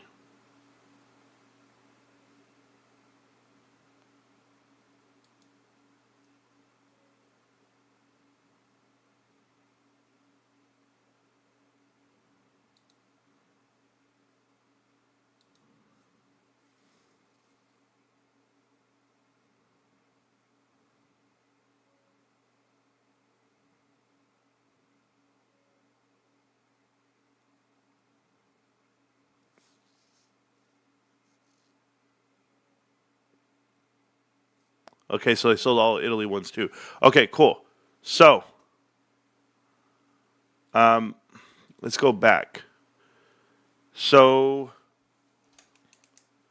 they have closed. So, Canada's for sale. We don't even know if they've closed any in Canada, but I assume they probably have, but it's okay. Did they say they closed Austria too? That's Australia. I know they kept those open. So, they definitely closed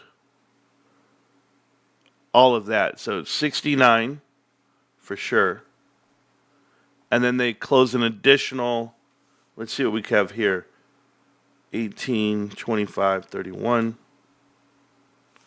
6, 7, 8, 16, 20. And they closed 401. It was 400. So it was 400. Maybe I'm off by one, right? I said. But we'll just call it 400. So 400 plus the 264. So they absolutely, it has to show it on the books. Hopefully we're right. They're at 733 closed. So throughout the year, that's awesome. That explains so much about the revenue being down, but it's cool. So they had 4,169, and they shut down 733. So it's going to leave you with 3,400 stores. 34, 36. If they closed any, we won't know. But or if they open up new ones, we won't know. That's pretty awesome, dudes. Pretty awesome for me to think about. GameStop's just closing up the right amount, and I like that. So okay, so we did that part. We want to see what was closing and where, and here's why. 400 stores, bro. Can you imagine? They're like the non-profitable ones. I haven't looked at this in a year, really. Yeah, operating cost loans, no prepaid, no. They have it broken down by. Look at this. The following table represents components of income loss from continuing operations before income taxes. So, United States actually has a profit, okay, operating $48 million profit, and in Europe they lost 35, or in international 35 and a half. So maybe it might make sense to cut out that loss, just maybe, taxes wise. There's a loss there in taxes. 35 and a half. Got rid of the revolving credit line.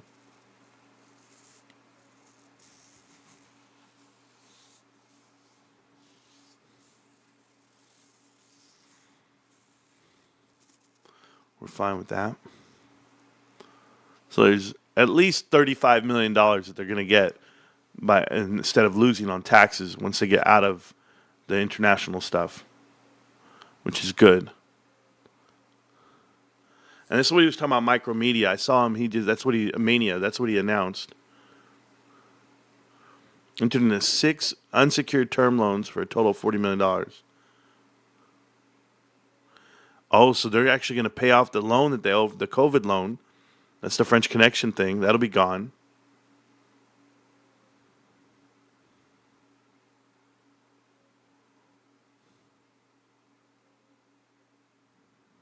which is $10 million. So let's add, think about this, guys. Remember, $10 million to the bottom line, because that expense will be gone. Okay, you got an additional all this money as far as what they with taxes, $35 million. So maybe we cut that one in half to 17. So you're going to get at least $25 million, somewhere in that range, $25 million more dollars to the bottom line. I'm liking this. You got to find value somewhere, guys. You got to find value somewhere.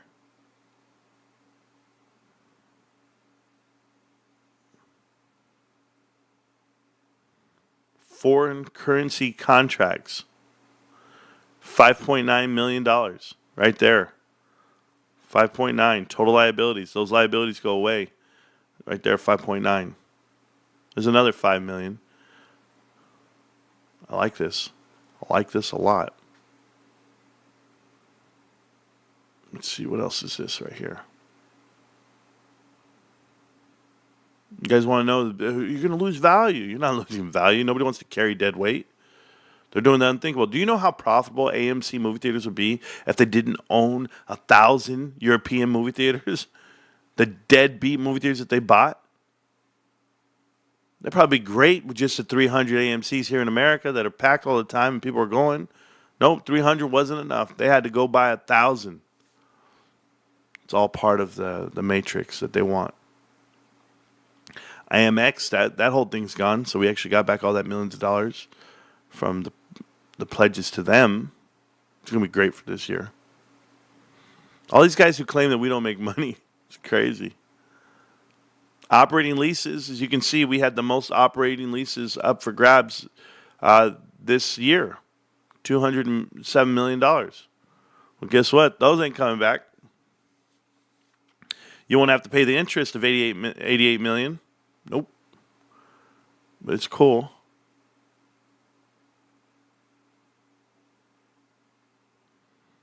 Operating lease costs, variable lease costs. Yep, we're looking great. Looking great. It's going to be amazing, guys. Total rent will come down. They might even come down $100 million. Oh, perfect. Can you imagine how much money GameStop makes per store of stores that are profitable rather than the ones that actually just losing value? I think that's awesome. Me personally. I'm excited. Property and equipment, they have value. Let's see. Construction in progress, they got rid of that. That's good. Software and hardware, they're okay. Fixtures and equipment, they're okay. Yeah. Buildings and leaseholds, sure.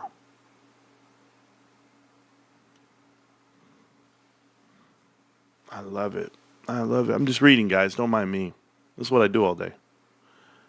Let's see. GameStop.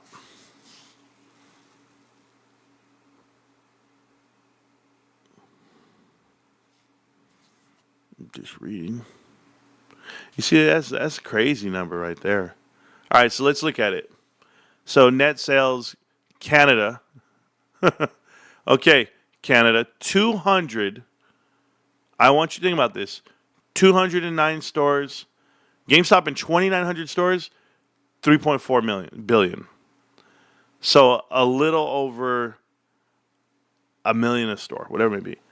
Canada, well, I don't even know the number. It's close to it. I'll just do it. I have math. So at the time, okay, they had 2,900 stores. But now we know that they don't have 2,900. They got rid of the dead ones. But they had 2,900 and what was the number that I wrote down? 2,915? The 2,915 divided by, or 34294 billion divided by the 2,915. So they're making 1.1 million per store. Okay? 1.1 million is a good number. If you do the 292.5 and you divide that by 203, Canada's making 1.4. 1.4. I wonder I wonder if, but you see what it costs to do work in Canada? This is crazy. Operating loss and earnings. You can have all the stores in the world in California and in America, right? Boom. They only lost 2 million. They lost 8 million in Canada. You get rid of that right now. You're okay with that. They lost 3 million in Australia, 20 million in Europe. 20 million. So they're going to gain 28 million at least, $29 million operationally when they get rid of those dead buildings. So if you gain 29, where does that put you over here in the U.S.? Up? Absolutely. Look at CapEx. On Australia's little bit of buildings, they're doing $7 million. Europe, $5 million. We're getting rid of all those expenses. That's pretty good. That's very good. Yeah, it looks like it's a good move to make. I like it already. And then you can sell off the property and equipment. That's the net right there. Look at that. You can make some money. Yeah, I'll take it all. They probably don't have a credit card overseas. They probably don't have the PSA agreements overseas. Like there's so much that those buildings are not doing versus what GameStop's doing here locally in the U.S. The profits are going to just go right to the bottom line to these damn things. Oh, it's going to be so good. Going to be so good, guys. Like it's massive because there's not enough drop off for what's happening. There's just not. Dude, I'm so excited. If you just keep reading, I know I'm reading it backwards, and he's probably like, why the hell is it going backwards? It's just what I do. I read it backwards so I can see everything I want to see. And go from there, like right here. Assets held for sale. Europe, we sold. Yeah, 13 million. Boom, boom, boom. Good. Those will hit the bottom line. Not bad.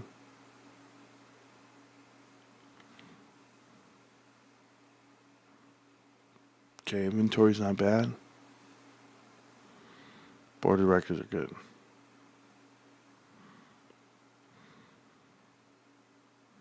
All right, we look good. Am I ready to give a prediction for quarter 4? Not yet. Well, I already gave a prediction on profit. I think we'll be over $100 million. Easy. I just don't think people understand what that number is. Considering what's going to be happening with the company. They're going to make so much money, guys. Oh my God, quarter 1. Quarter 1, quarter 2, quarter 3. This thing's getting in shape. It's one thing to be in shape to like run a mile. This thing's going to get in shape to run a marathon. There's a huge difference. I love it.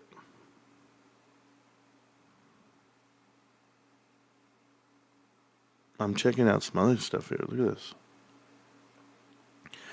Cash flow, loss impairment, asset impairments. Yeah, we're good. Okay. $6.7 million. Remember when they made fun of me? Marantz. I've only have made $6.7 million. What kind of profit is that? What kind of P ratio is that? You're stupid. When you lost $313 million the last year before that, you lost $381 million the year before that, we ain't so stupid now, are we? Yes, sir. Get it done. Check them out. Oh, man. Guys, I want to see these numbers so bad. And not only do I want to see the numbers, I really don't care. Even the numbers this year don't matter. I want to see next year's numbers. Like, I'm already ready for next year because every quarter, the next quarter comes out. And then you got to remember what they did the year before. Oh, hey, man, they closed down all these stores. They're going to have crazy profit. Oh, my God. Oh, my God.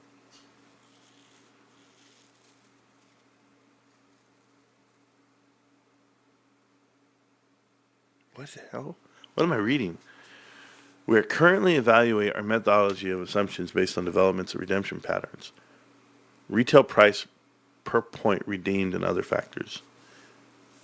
Change the ultimate redemption rate, weighted average rate, point redeemed is affected either increasing or decreasing deferred revenue balance through the current period revenue by amount estimated to cover the retail value of all points previously earned and not yet redeemed by loyalty programs members as of the end of the reporting period. A 10% change in our customer loyalty program redemption rate or a 10% change in our weighted average retail volume per point redeemed would have affected 10%. So does everyone really use their points? They put away all these points, and then do you redeem them? And there's a material difference in the methodology of that, which is pretty good. A pretty good example of, the loyalty shopper. We estimate breakage of loyalty points and the unredeemed gift cards based on historical redemption rates. So good, dude. Customer liabilities allows paid members to earn points in purchase programs. Will also allocate transaction price between the product and loyalty points. Standalone selling prices and expected point redemption. The portion allocated to loyalty points is initially recorded as deferred revenue upon redemption. Yeah, so it's a liability. Yeah, I got you. Like all gift cards, it's not revenue until you actually use it. I can't wait. Look at that. It would have affected net earnings by $2.9 million. So you literally would have an additional 2.9. You would have an additional on that 6.7. So you would have had a 20% increase, 30% increase just on that. Yeah, 6.7 to 2 point whatever. It's 20, 30%. But it's okay. These guys will tell you, well, that's only $8 million, man. What are you talking about? You don't know, man. I feel like we're Doge, like we're finding dollars in every corner. Okay. Finance facilities.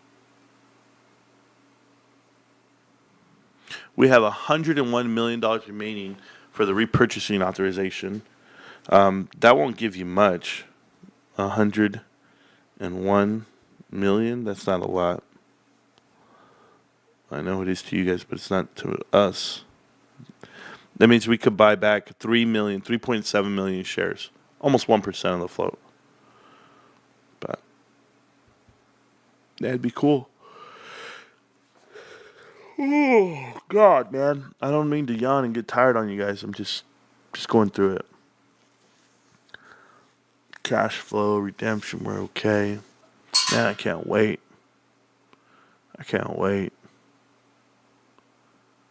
I've been waiting for this day for a long time. So, you tell me we closed 700 stores, guys? 733 stores? Oh my God. So,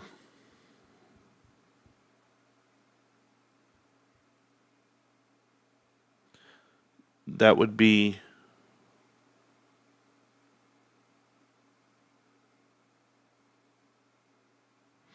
there's no way.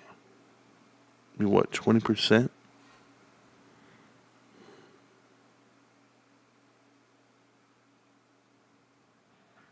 Mm, 17% we've closed. 17%.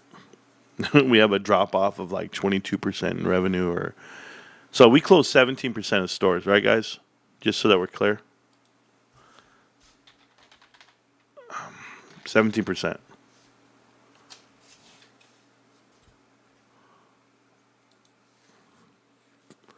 And we go and look at income, and we're coming in at 4.3 right now. And we've closed off basically 1/5 of our stores from this time frame. So from 5.2 to 4.3 currently.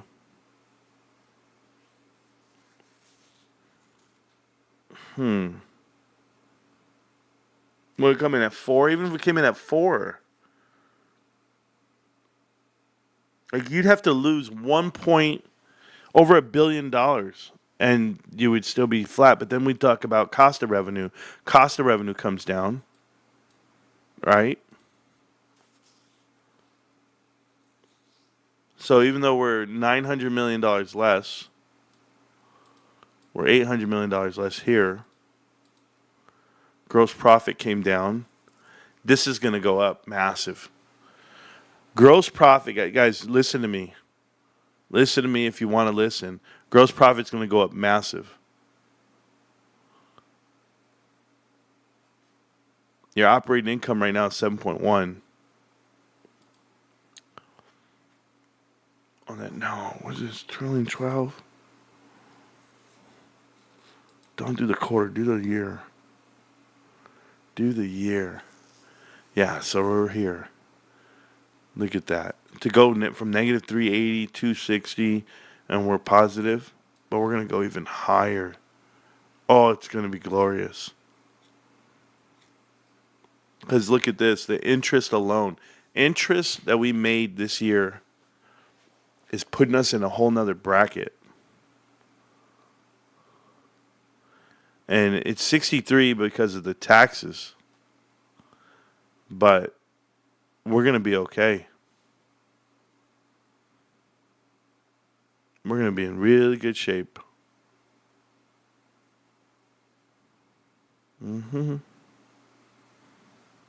It's going to be a massive number. Because this is going to be another 1.8. This is going to be like 50 more million. So it's going to be like 175 just off of interest and income. Our operating income is going to go up by $100 million. Operating, $100 million. Yeah, that's where I'm at. So we're going to be like $270 million minus taxes. Man, oh shit. Oh my God, am I serious right now?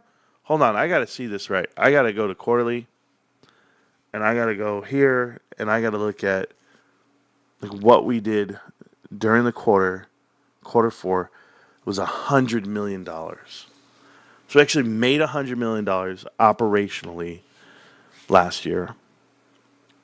And then you throw on the interest. See this negative 40 million?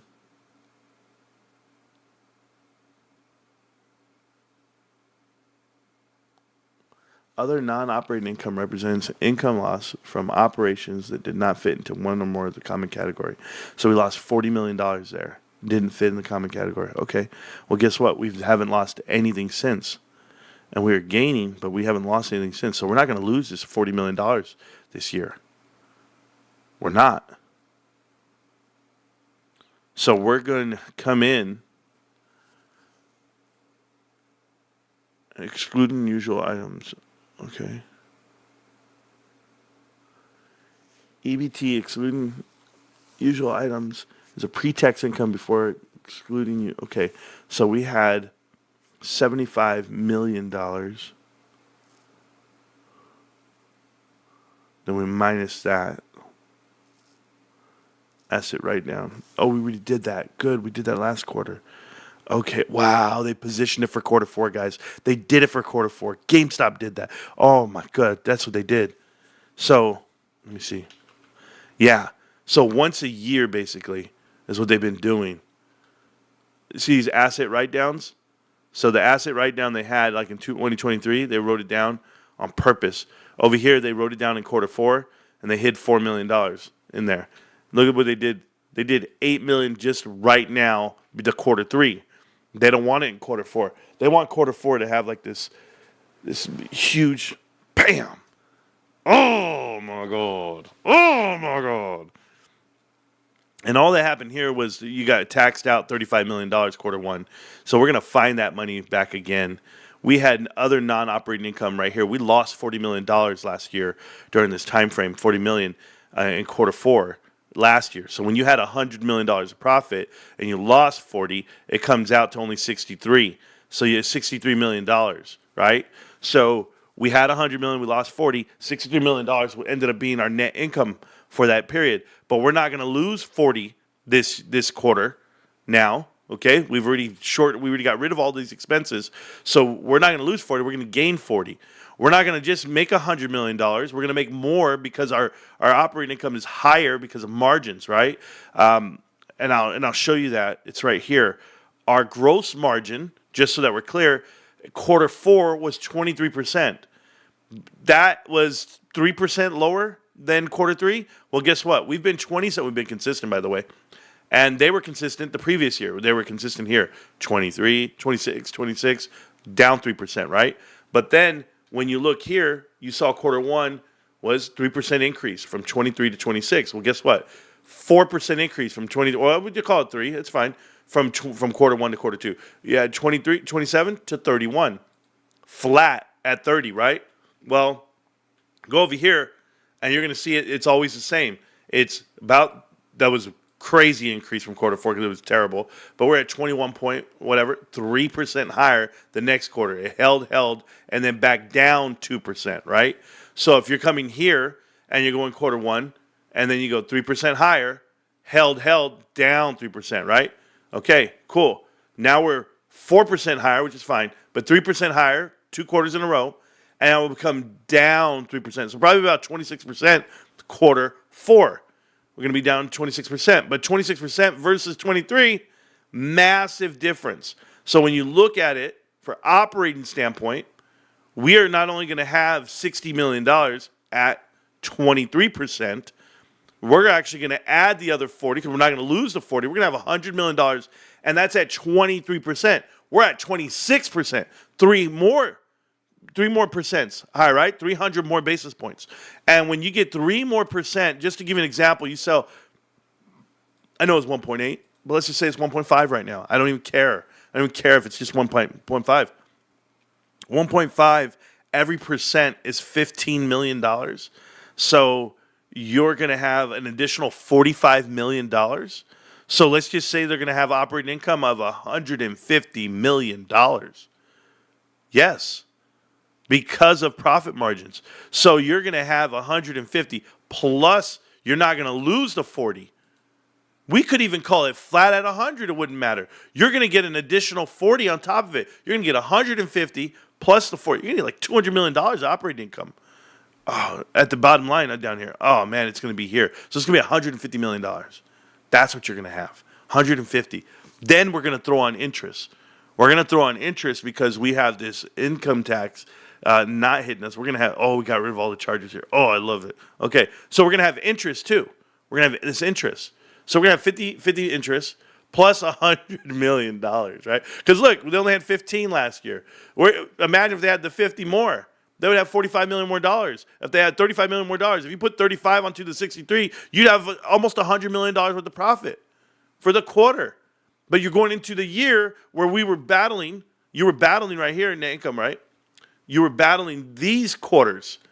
So just because they made this and they're battling these quarters, you're like, holy shit, we're going to lose. We're only coming out $6 million. Well, guess what? We're now battling these quarters, and these quarters are flat to each other. It's 32 to 32, literally.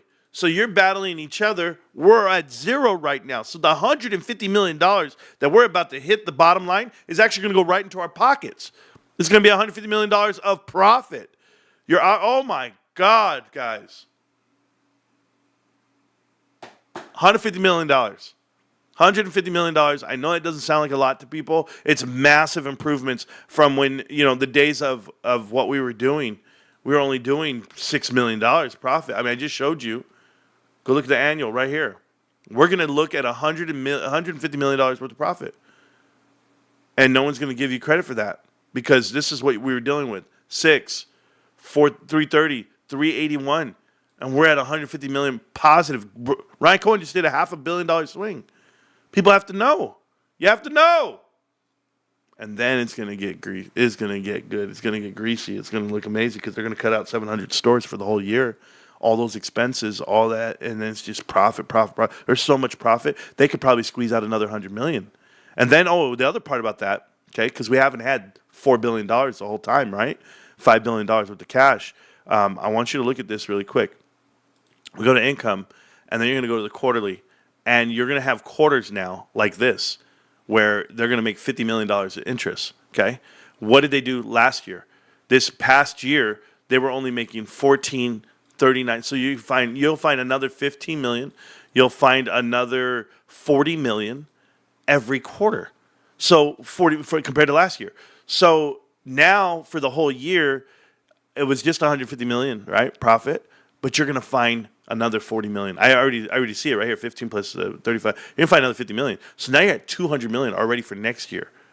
200 million. Yeah. But then you got to think about the margins again. Margins are going to go up because operating income, look at this. We're battling negative 50, right? I want you guys to think about it. Battling negative 50, that's the quarterly, right? Quarterly, there we go. So we're battling negative 50 operating income. We're battling negative 28.4, negative 24. Those numbers will come back to earth. They're going to be amazing. They're going to get to zero. So now when those get to zero, not only did you just gain 50, you're going to gain another 50, another 100 million there. So you're going to have 200 million plus another 100 million. You're literally going to have $300 million by next year. $300 million, you're almost going to be at $1 per share. And a PE ratio, of 30. If it's going to be the share price, it's going to be 27. Like, you're going to get there, guys. Oh, my God. Oh, I can't wait. And that's just at the minimum. And that's just, I'm not even factoring in PSA because I'm just doing interest. But PSA cards are now here. Steaming checks coming. 150 million this year, 300 million next year. Profit. Write it down. It's happening. It's happening. Without a doubt. The money's there. It's just hidden. You just got to find it. You just got to find it. Nothing can inevitably stop what's coming for GameStop.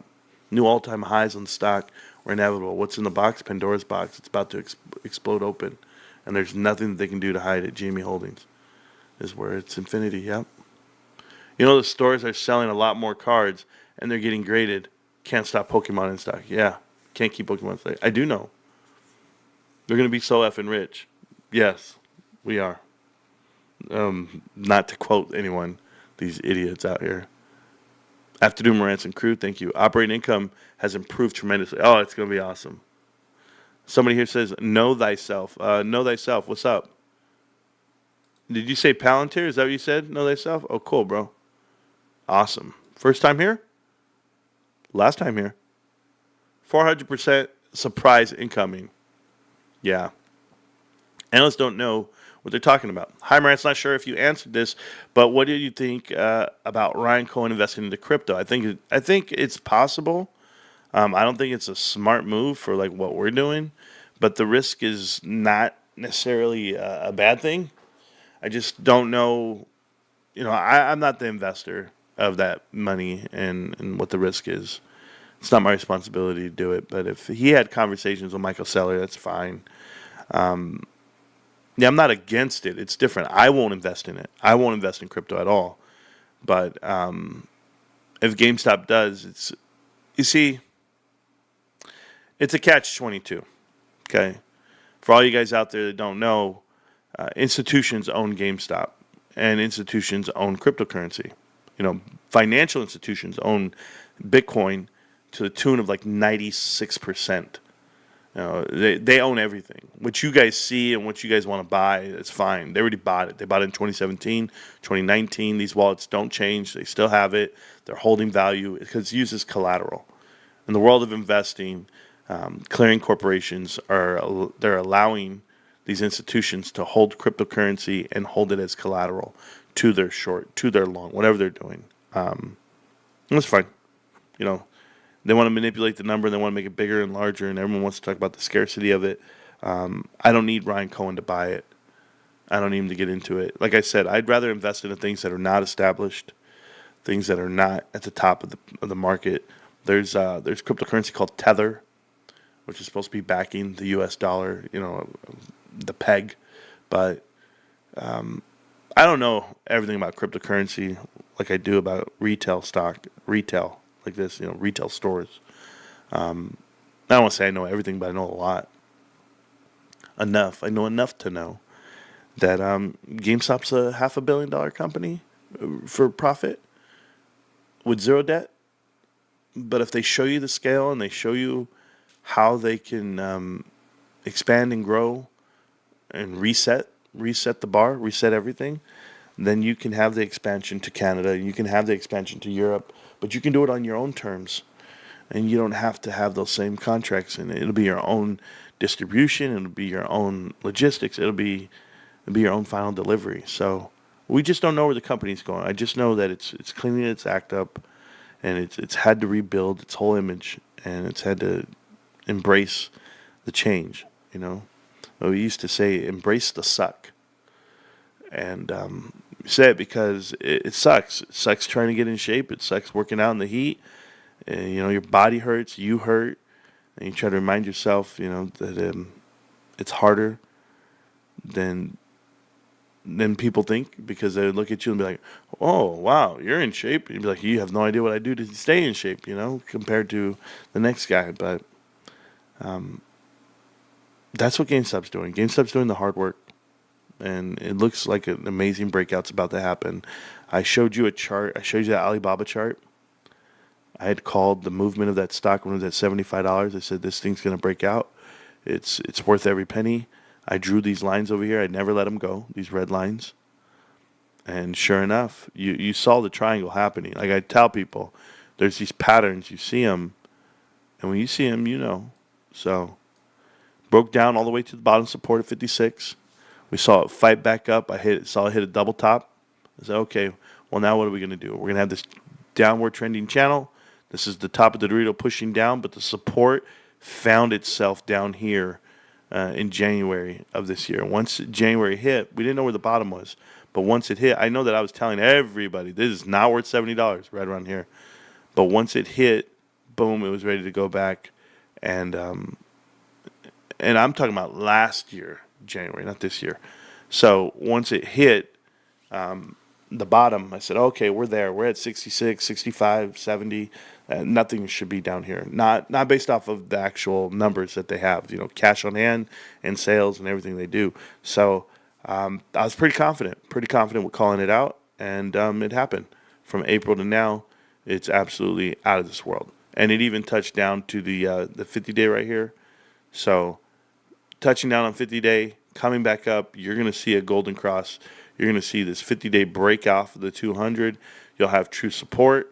They already broke through it once, and that's what they're holding up right now. So it has every potential to take right back off where it used to be way up here at 300.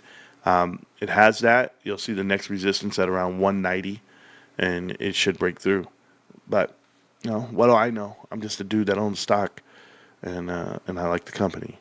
So that's one investment that I've looked at for a long time. And I told you I have a breakout. I called out the Costco breakout. I knew it. It was right here. Same pattern, same idea of your descending wedge from all the way across from back here all the way down. It takes months, guys. This is a monthly chart. It takes months to consolidate. I saw it on that standpoint. I said, "Oh my God, it's happening!" Because look at that. Look at how sweet that is. Look at the consolidation. It actually looks like a wavelength, like sound you would see. So whenever you see that choppy, all the way up, all the way down, all the way up, all the way down, but it just gets tighter and tighter and tighter. It's just a retraction. It's just a spring. And the minute you know it's there, boom, you take off. And so right around here is when I made the call to the broker, and I said, "Hey, I'm ready to go, man." And he said, "Okay." Did it. And I used a lot of my retirement funds and things like that, and I went for it. And it's been very lucrative, and I did really well. And I'm very happy with that. And it's just the truth. You know, I'm not lying to you guys when I tell you these things. I saw it in Alibaba, I saw it in Costco, and I see it in GameStop. GameStop's just a much larger descending wedge, much larger contraction, much larger problem for most. So what you have to do is you have to have fundamentals. You have to have a life behind the story. And people only know the Keith Gill story. People only know the story that's pushed out in front of them. And that's why I try to disconnect from the idea of, you know, market manipulation and we're getting back at the shorts and all that. And no, I'm not. I'm talking about fundamentally this company is where it's supposed to be. But we're looking at the weekly chart right now. How many weeks have passed? It took forever for these weeks to pass. But when these two meet, and they're going to meet somewhere over here, I don't know where they're going to meet. They're going to meet soon. These two, your 50-day and your 100-day, on this chart here, on the daily, they're eventually going to come back down to each other. And either it's going to have a breakdown or it's going to have a break up. I think it's going to have a break up. I think the earnings report comes out, and there's no denying it. But earnings are going to come out somewhere over here, right at the apex of where it's at. So right there on the 26th. The earnings probably like the day before. I don't know what day it's on yet. They'll announce it 10 days before. But I think this is where we hit. I think we hit it, and we take off, and there's no looking back. That's how I feel about it, because people will see the true value of the stock and the investment and the changes the company's made. So that's the bulk of the story today, guys. I know people say, man, echo chamber, man, you guys just talk about GameStop. Yeah, we do. But if you watch the show, we talk about a lot more than that. There's a lot to learn here. There's a lot to learn about yourself. And this is the story that you're living. Look at that downward arc, the whole thing. Just getting pushed down. Trying to scare you before earnings. Well, really can't scare me, dude, because there's no volume on this stock. There's 2 million shares traded right now. No one's trading at these levels at 26. You'll find volume at 28, 29, 30. Maybe market makers don't know that they have to discover it way up there, but the spread's not enough. No one's selling here. So for anyone out there doing these one share trades, shout out to you, Team 51. You know who you are. I wish I would have read more of the chat today. I really didn't. I was just talking and feeling good about life. But yes, pay attention to what's coming. Do you have an answer? Because I can. How are you? Doing awesome. Oh, okay, cool. Everybody's doing great. Let's see. Why has Kevin Connor left AMC before the default AMC news? First lien credit holders AMC notice of default. So Adam Aaron says Chapter 11 and say that this is the case because Kevin Connor. I don't know. There's no one to blame but him. He's been there the whole time. So, dude, the hard work is worth in the long run. Yes, absolutely. How are you doing, Endgame? He's doing great. Correspondent Pocket doing amazing. Rantz told me to go to work, and now I have hardly time to be available when you're live, but my portfolio is looking sexy. Cranky Tobin, yeah. Somebody told me, said, Marantz told me to go to work. Yeah, no. Somebody said something in the chat, one of the videos. I read all the comments in the videos. And everybody's always asking, like, when moon? When are we going to? I'm just like, dudes, I don't care how high it goes. I'm still not selling. I don't need to. When it's time to sell, you'll know, because it's like, oh, I got taxes or I got something coming up. And I have to remind myself, guys, use this mental practice if you want. 2 good reasons to buy Supermicro today. Did I see it? No, I didn't see the article. I can tell you 20 good reasons not to. It's all a lie. They come out with guidance. Supermicro Computers forecasted for the year. They still haven't filed a 10K. What are we talking about? They still haven't filed a 10K. It's been a year. Their last 10K came out in March. It was May, and it was recordings from March. We're in February of the next year. They have not put out any info. Why? Because the info is fraudulent, my opinion, and or they're looking for cash to supplement the books, to stack on the books and disguise, the nonprofit. I already told you, orders get delayed, and everyone's doing mark-to-market accounting. This happened at Enron. Guys. Mark-to-market accounting. You go in there, you say you're getting a contract, you say you front-loaded the numbers, everybody takes the earnings report as truth, and people start making bets on it, and people start making trades off of it, and people start getting bonuses off of it. All those executives start selling all their shares to the public. So when the fraud comes out, or when the miscalculation comes out, and the company's not making nearly as much as they would, This is an S&P 500 company. This is not like some non-nomer, no-namer guys. And for people to understand about the amount of fraud being done, like the value they expand, guys, they made movies about Enron. They talk about the housing crisis. Nvidia is bigger than all that shit. Nvidia is the market. Nvidia was the largest company in the world, in the history of the world, at $3.8 trillion. This is criminal that people are willing to get paid and then do what? Play dumb? Honestly, you think Jensen Huang, the CEO of Nvidia, you don't think he knows that his chips are being sold online? It's on eBay. I showed you guys. Supermicro is selling chips to Chinese. Why? Because they don't have the orders? The legit orders? And NVIDIA's trying to switch.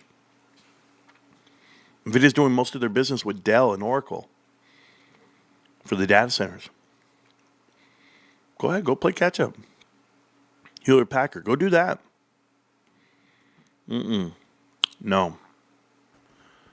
It's something I learned a long time ago.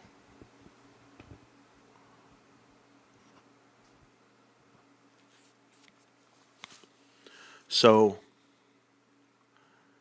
you have a net worth of $10 billion. $1 billion, doesn't matter. The figurative difference from $1 billion and $10 billion is generational. It's beyond any number you could fathom. When they say Elon Musk is worth $400 billion, I gladly remind you what happens when Elon Musk starts selling his shares. Because he has to file, people have to know, everyone's going to start running for the door. So he doesn't have all the value you think he does. Paper value? Sure, everybody on paper looks great. But that paper's all that matters to people. So, what in the hell are these guys that hold these positions with this company called NVIDIA? Why are they selling shares? Like, honestly, you work for the company. You're making these boastful claims about profit and value. Jensen's been with the company for years. I mean, since the inception, 30 years, 20 years, whatever it may be. This guy is massively paid with salary and stock options throughout all the years. Multi-millionaire already. Well before NVIDIA started telling the world 2 years ago that their chips were the most sought after things in the world. And now they're a $1 trillion company. Multiple trillions. And he is now the 9th or 10th richest man in the world because of it.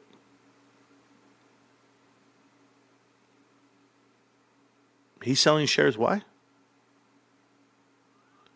He doesn't need them. Does he need the money? You're already a millionaire, multimillionaire. You're already a billionaire. I mean, what do you need? You're worth $100 billion. Why do you need to sell $2 billion worth of shares?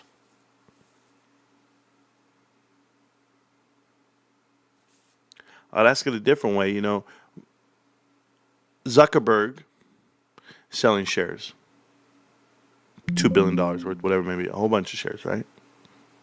He owns it. What the hell does he need money for?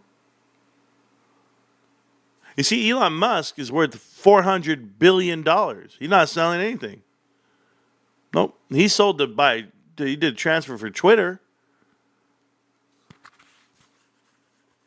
Ryan Cohen's a multi-billionaire. Worth $3 billion, $6 billion, whatever you're asking. He's not selling shares. They're working. They're still building. They're still gathering. But these guys that are making claims that their companies are worth so much and that they're going to be worth so much, and it's great shareholder equity, great value, why are you not holding them? Why are you selling everything? There's somebody out here who's not telling the truth. I'm telling you.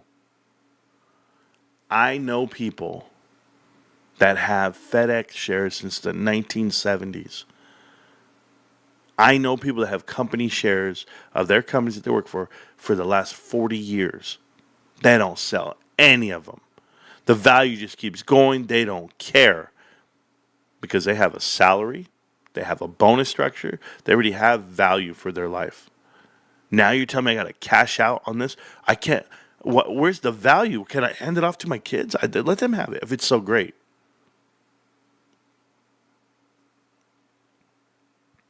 Or maybe you know that it's overvalued.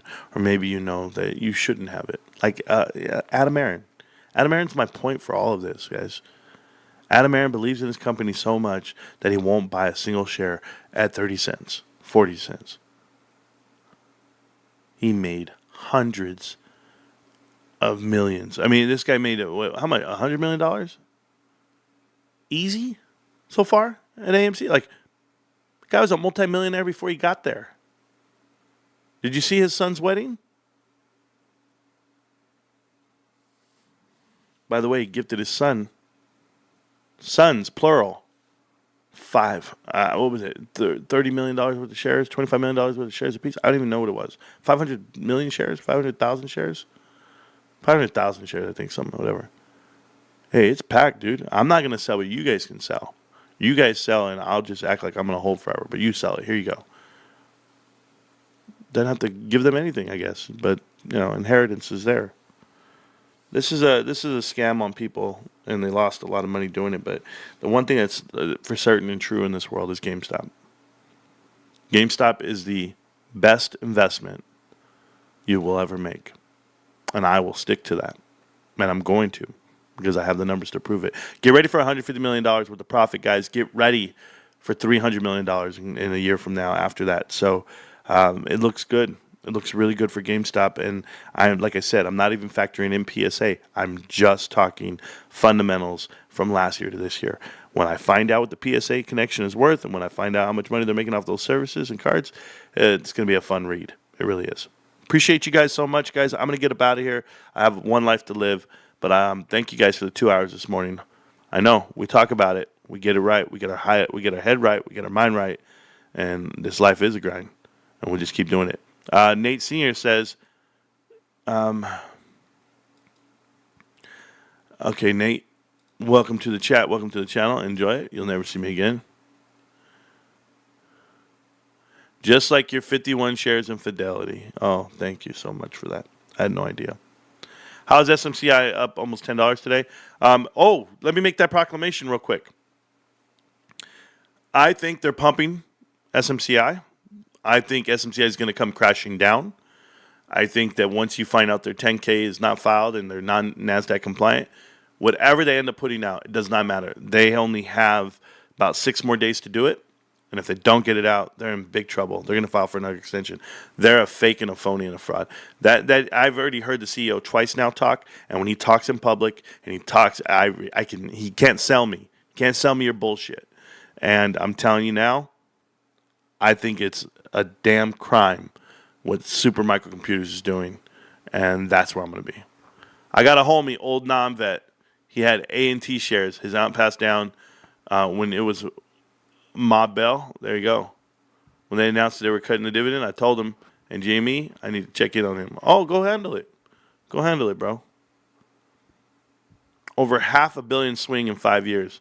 People need to put some respect on Ryan Cohen's name. Absolutely. All right, guys. Thank you so much. Karen, you're welcome, Karen. I just think it's a fake. I think it's a fake pump, and I think it's going to the ground, me personally. And I think it's going to be a rug pull for everybody. But me, it won't be, because I won't ever get involved with companies like that. Carter's Corner Pocket says, market manipulation is cute, but you have strong fundamentals. There's no denying the direction overall, longer time period. Yes, sir, there's no denying it. Shout out to Carter's Corner Pocket, guys. Check out his YouTube channel. He's a pretty cool-ass cat. I watch him. Carter's Corner Pocket. He talks about GameStop. Marantz, trillions are going into Bitcoin. This would be crazy. When trillions go into Bitcoin and GME is buying around these levels, it will surpass every estimate. I don't think GameStop and Bitcoin have anything to do with each other. Just me personally. But, good luck. Good luck. I've been watching a lot of Taken. Sorry.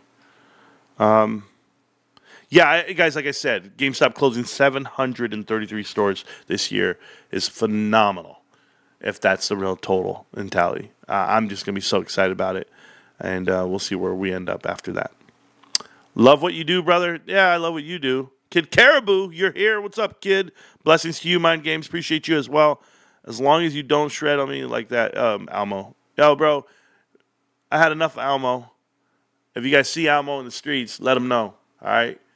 It's GameStop or nothing. I don't want to hear about how something's misrepresented when it's overvalued at 600, bullshit ass PE ratios. Get your ass out of here. All right, much love, guys. GameStop. Can't stop, won't stop, GameStop. I'm going to see you around Millionaires. I know it's Spanish Wednesday, so I know I played a Spanish song coming in. Don't worry. I got more for you right now.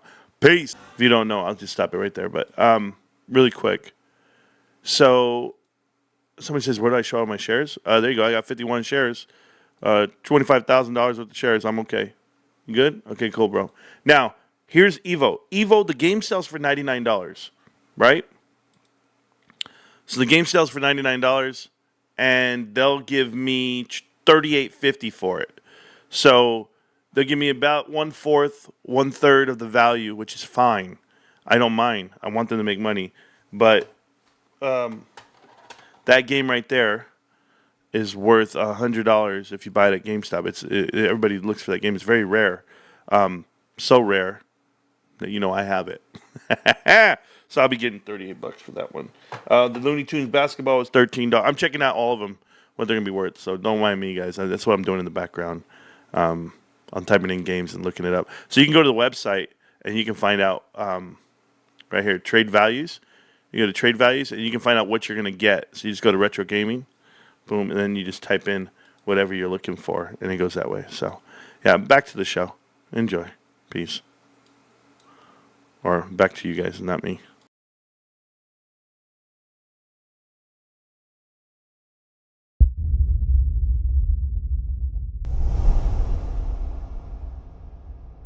I got to check it out. I don't know what it says. So let me see. He said, follow Marantz. Wild cool. Right now in my head. It's like wild right now in my head. It's like going crazy. I'm going in circles. Because I'm doing a one-take session here. No edits, no cuts about private equity, leverage buyouts, and publicly traded companies, and how these private equity firms actually plant people on the board of directors and infiltrate the outcomes and manufacture the outcomes. And I've shown you a track record of it. Like if you guys have watched, this is Connected Dots Part 81. If you guys have seen every episode, it's like me saying, hey, look at this person. Look where they were before. They bankrupt this company, this company, this company, this company. Check out what's happening. And I try to point out all the red flags. And then wild right now in my head. It's like going crazy. I'm going in circles. Because I'm doing a one-take session here. No edits, no cuts about private.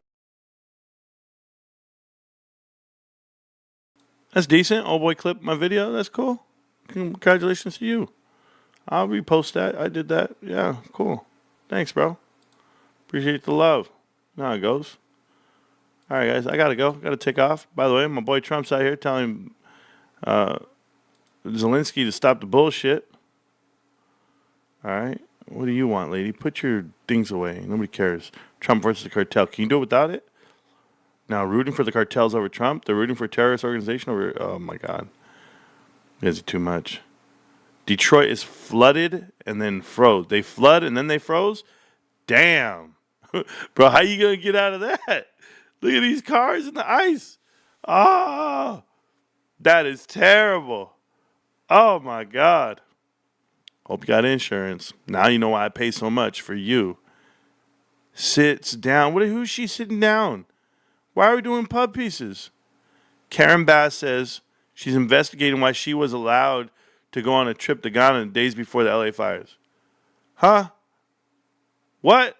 White House called and asked me if I would represent the president. I said yes. It was going to be a very, very short trip, over a weekend and 2 business. She blaming the White House? She said the White House called her? The level of preparation really didn't happen, so it didn't reach that level to me. No one said you shouldn't have gone on a trip.